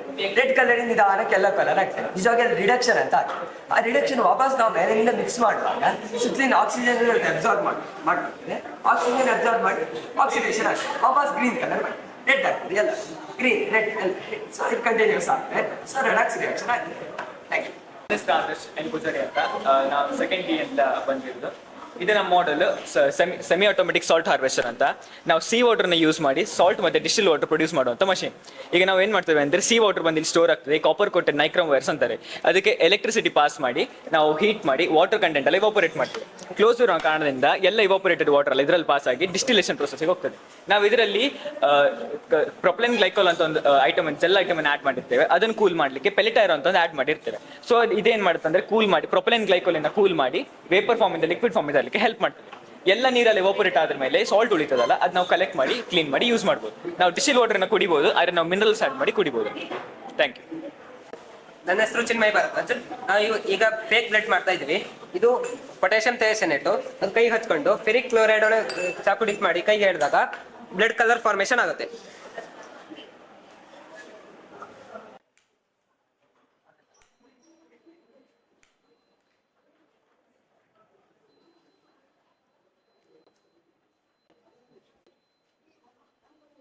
ಇದರಲ್ಲಿ 3 ಡಿಫ್ರೆಂಟ್ ಸಾಲ್ಟ್ಸ್ ಇದೆ. ಫಸ್ಟ್ ಈ ಸೋಡಿಯಂ ಕ್ಲೋರೈಡ್, ಸ್ಟ್ರಾನ್ಷಿಯಂ ಕ್ಲೋರೈಡ್, ಹಾಗೆ ಕಾಪರ್ ಕ್ಲೋರೈಡ್. ಬೇರೆ ಬೇರೆ ಸಾಲ್ಟ್ ಅಲ್ಲಿ ಬೇರೆ ಬೇರೆ ಮೆಟಲ್ ಅಯಾನ್ಸ್ ಇರುತ್ತೆ. ಸೊ ಅದರಲ್ಲಿ ಫ್ಲೇಮ್ಸ್ ಕಲರ್ಸ್ ಚೇಂಜ್ ಆಗುತ್ತೆ, ವೇವ್ ಲೆಂತ್ ವೇರಿಯೇಷನ್ ಆಗುತ್ತೆ. ಇದು ಗೋಲ್ಡನ್ ಯೆಲ್ಲೋ ಫ್ಲೇಮ್ ಬರುತ್ತೆ, ಇದು ಕ್ರಿಮ್ಸನ್ ರೆಡ್ ಫ್ಲೇಮ್, ಇದು ಆಪಲ್ ಗ್ರೀನ್ ಬರುತ್ತೆ. ಫ್ಲೇಮ್ ಟೆಸ್ಟ್ ಮೇನ್ ಇಂಟೆನ್ಷನ್ ಏನಂದ್ರೆ, ಯಾವ್ಯಾವ ಸಾಲ್ಟ್ ಅಲ್ಲಿ ಯಾವ್ಯಾವ ಮೆಟಲ್ ಅಯಾನ್ ಇತ್ತ ಅಂತ ಐಡೆಂಟಿಫೈ ಮಾಡೋದು ಫ್ಲೇಮ್ ಟೆಸ್ಟ್ ಮಾಡೋದು. ಆ ಸಾಲ್ಟಿಗೆ ಆಲ್ಕೋಹಾಲ್ ಹಾಕಿ ಹೀಟ್ ಮಾಡಿದಾಗ ಇಲೆಕ್ಟ್ರಾನ್ಸ್ ಹೀಟ್ ಎನರ್ಜಿ ಅಬ್ಸಾರ್ಬ್ ಮಾಡಿಬಿಟ್ಟು ಹೈಯರ್ ಎನರ್ಜಿ ಸ್ಟೇಟಿಗೆ ಹೋಗುತ್ತೆ, ವಿಚ್ ಇಸ್ ಅನ್ಸ್ಟೇಬಲ್. ಮತ್ತೆ ಅದು ನಾರ್ಮಲ್ ಸ್ಟೇಟಿಗೆ ಬರುವಾಗ ಅಬ್ಸಾರ್ಬ್ ಮಾಡೋದು ಹೀಟನ್ನ ರಿಲೀಸ್ ಮಾಡುತ್ತೆ in the form of flames. Scientist ಎಲ್ಲ ಫಸ್ಟ್ ಡಿಸ್ಕವರ್ ಮಾಡಿದ್ರು ಯಾವ್ಯಾವ ಸಾಲ್ಟಿಗೆ ಫ್ಲೇಮ್ ಕೊಟ್ಟಾಗ ಯಾವ್ಯಾವ ಕಲರ್ಸ್ ಬರುತ್ತೆ ಅಂತ. So we can identify. ಇದು ಮೇನ್ಲಿ ಕ್ರ್ಯಾಕರ್ಸ್ ಅಲ್ಲಿ ಯೂಸ್ ಮಾಡ್ತಾರೆ, ಅಟ್ರಾಕ್ಟಿವ್ ಫ್ಲೇಮ್ಸ್ ಬರಲಿ ಅಂತ. ನನ್ನ ಹೆಸರು ಶ್ರೇಯಾ, ವಿವೇಕ ಬಾಲಕಿಯ ಪ್ರೌಢಶಾಲೆಯಲ್ಲಿ ಓದುತ್ತಿದ್ದೇನೆ. ಇನ್ನು ಮಳೆ ನೀರು ಕೊಯ್ಲು, ಇದು ಮಳೆಗಾಲದಲ್ಲಿ ಬಿದ್ದ ನೀರನ್ನು ಸಂಗ್ರಹಿಸಿ ಬೇಸಿಗೆಗಾಲದಲ್ಲಿ ನಾವು ಇದನ್ನು ಉಪಯೋಗಿಸಬಹುದು. ಇದು ಯಾವುದೇ ರೀತಿ ಮಣ್ಣಿನಲ್ಲೂ ಸಹ ನಾವು ಮಳೆ ನೀರು ಕೊಯ್ಲನ್ನು ಮಾಡಬಹುದು. ಇದರಿಂದ ಅಂತರ್ಜಲದ ಮಟ್ಟ ಹೆಚ್ಚುತ್ತದೆ ಹಾಗೂ ಬಾವಿಯಲ್ಲಿ ನೀರಿನ ಮಟ್ಟ ಹೆಚ್ಚಾಗುತ್ತದೆ. ಈ ನೀರನ್ನು ಫಿಲ್ಟರ್ ಮಾಡಿ ಸಹ ನಾವು ರಿಯೂಸ್ ಮಾಡಬಹುದು. ಹಾಗೆ ಈ ನೀರನ್ನು ಕುಡಿಯಲು ಸಹ ನಾವು ಉಪಯೋಗಿಸಬಹುದು.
My name is Soumya. ನಾವೀಗ ಇಲ್ಲಿ ಮಾಡ್ತಿರೋ ಮಾಡೆಲ್ ಡ್ರಿಪ್ ಇರಿಗೇಷನ್. ನಾವಿಲ್ಲಿ ಕಲ್ಲಂಗಡಿಯ ಒಂದು ಫಾರ್ಮ್ನ ನಾವು ಎಕ್ಸಾಂಪಲ್ ಆಗಿ ತಗೊಂಡು ಇಲ್ಲಿ ಮಾಡ್ತಾ ಇದ್ದೀವಿ. ಇದು ಬಾವಿನಲ್ಲಿ ಟ್ಯಾಂಕಿ ಹೋಗುತ್ತೆ. ಟ್ಯಾಂಕಿಯಿಂದ ಪೈಪ್ ಮೂಲಕ ಗೆದ್ದೆಗೆ ಬಂದಿರುತ್ತೆ.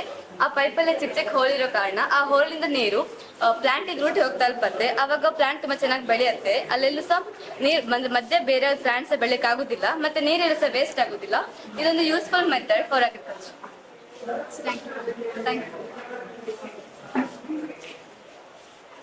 ನನ್ನ ಹೆಸರು ಸೂರ್ಯ. ಈ ಮಾದರಿಯ ಹೆಸರು ಇನ್ಕ್ಯುಬೇಟರ್. ಇದು ಕೋಳಿಯ ಸಹಾಯವಿಲ್ಲದೆ ಕೋಳಿಯ ಮರಿಗಳಿಗೆ ಜನ್ಮ ನೀಡಬಹುದು.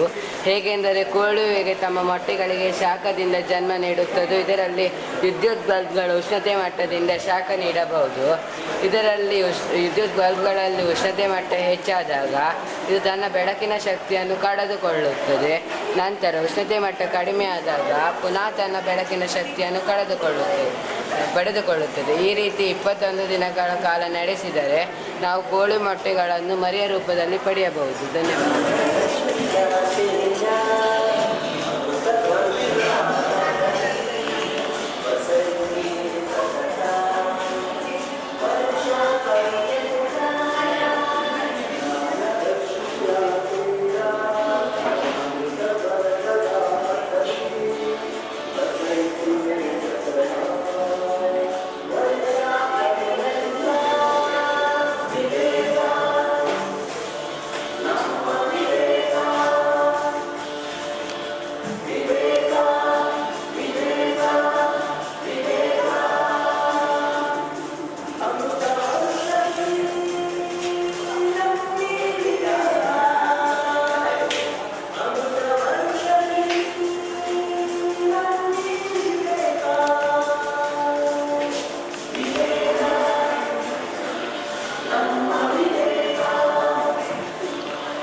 ನನ್ನ ಹೆಸರು ಸಂದೀಪ್ KS ಅಂತ. ನಾನು ಸೆಕೆಂಡ್ CS ಓದ್ತಾ ಇದ್ದೀನಿ.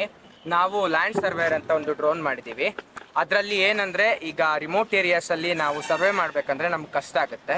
ಸೊ ಆ ಟೈಮಲ್ಲಿ ನಾವು ಈ ಡ್ರೋನನ್ನು ಉಪಯೋಗಿಸಿದ್ರೆ ನಮಗೆ ಸರ್ವೆ ಮಾಡೋದು ಈಸಿ ಆಗುತ್ತೆ. ಇದು GPS ಮೂಲಕ ವರ್ಕ್ ಆಗುತ್ತೆ. ನಾವು ಇದನ್ನು ಸರ್ವೆಗೆ ಯೂಸ್ ಮಾಡಿದ್ರೆ ನಾವು ಯಾವ ಪ್ಲೇಸಲ್ಲಿ ಹಾರಿಸಿರ್ತೀವೋ ಅದಷ್ಟನ್ನು ಒಂದು ಮ್ಯಾಪಲ್ಲಿ ಕ್ರಿಯೇಟ್ ಮಾಡಿ ಅದು ಪಾಯಿಂಟ್ಸ್ ಕ್ರಿಯೇಟ್ ಮಾಡಿ ಇಟ್ಕೊಳುತ್ತೆ. ಸೊ ಅದ್ರ ಮೂಲಕ ಅದು ಎಷ್ಟು ಎಕರೆ ಇದೆ, ಎಷ್ಟು ಡಯಾಮೀಟರ್ ಇದೆ ಅಂತೆಲ್ಲ ಒಂದು ಡಾಟಾ ಕ್ರಿಯೇಟ್ ಆಗುತ್ತೆ. ಸೊ ಆ ಡಾಟಾ ಯೂಸ್ ಮಾಡಿಕೊಂಡು ನಾವು ಆ ಲ್ಯಾಂಡನ್ನು ಯಾವ ಥರ ಯೂಸ್ ಮಾಡ್ಕೊಬೋದು, ಯಾವ ಥರ ಯುಟಿಲೈಸ್ ಮಾಡ್ಕೊಬೋದು ಅಂತ ಒಂದು ಮ್ಯಾಪ್ ಕ್ರಿಯೇಟ್ ಮಾಡುತ್ತೆ. ಜೊತೆಗೆ ಅದರಲ್ಲಿ ನಾವು ಅಗ್ರಿಕಲ್ಚರಿಗೆ ಯೂಸ್ ಮಾಡ್ಕೊಳ್ಳೋಕ್ಕಾಗುತ್ತೆ ಅಥವಾ ಬೇರೆ ಯಾವುದಕ್ಕಾದ್ರೂ ಯೂಸ್ ಮಾಡ್ಬೋದು ಅಂತ ಒಂದು ಮ್ಯಾಪನ್ನು ಕ್ರಿಯೇಟ್ ಮಾಡಿ ಒಂದು ಡಾಟಾ ಕ್ರಿಯೇಟ್ ಮಾಡಿ ನಮ್ಮ ಮೊಬೈಲಿಗೆ ಸೆಂಡ್ ಮಾಡುತ್ತೆ. ಸೊ ಇದರಿಂದ ನಮಗೆ ಟೈಮ್ ಸೇವ್ ಆಗುತ್ತೆ, ಎಂಪ್ಲಾಯ್ಮೆಂಟ್ ಕ್ರಿಯೇಟ್ ಮಾಡ್ಬೋದು.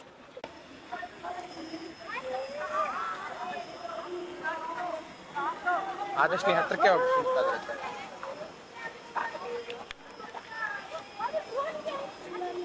ಎಂತ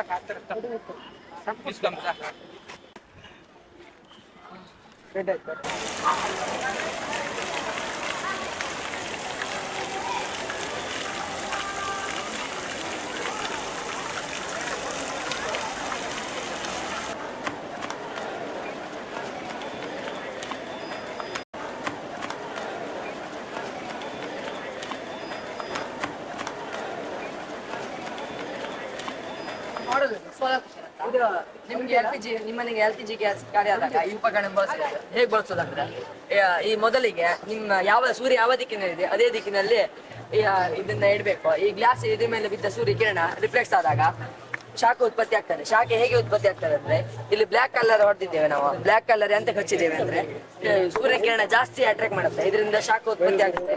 ಈ ಶಾಖವನ್ನು ತಡೆದಿಟ್ಟುಕೊಳ್ಳುವ ಕೆಲಸ ಈ ಗ್ಲಾಸ್ ಮಾಡುತ್ತೆ. ಇದರಿಂದ ಒಳಗಿರುವ ಫುಡ್ ಬೇಯ್ತದೆ. ಇದರ ಉಪಯೋಗ ಇಂಧನಗಳ ಸಂರಕ್ಷಣೆ ಆಗ್ತದೆ, ಇಂಧನಗಳು ಉಳಿತಾಯ ಆಗ್ತದೆ. ಈ ನಾವು ಇದರಿಂದ ಬೇಸಿಕ್ ಫುಡ್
ವಾಪಸ್ ಫಿನಿಶ್ ಮಾಡ್ತೇವೆ.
ಇದು ಮೆಡಿಸಿನ್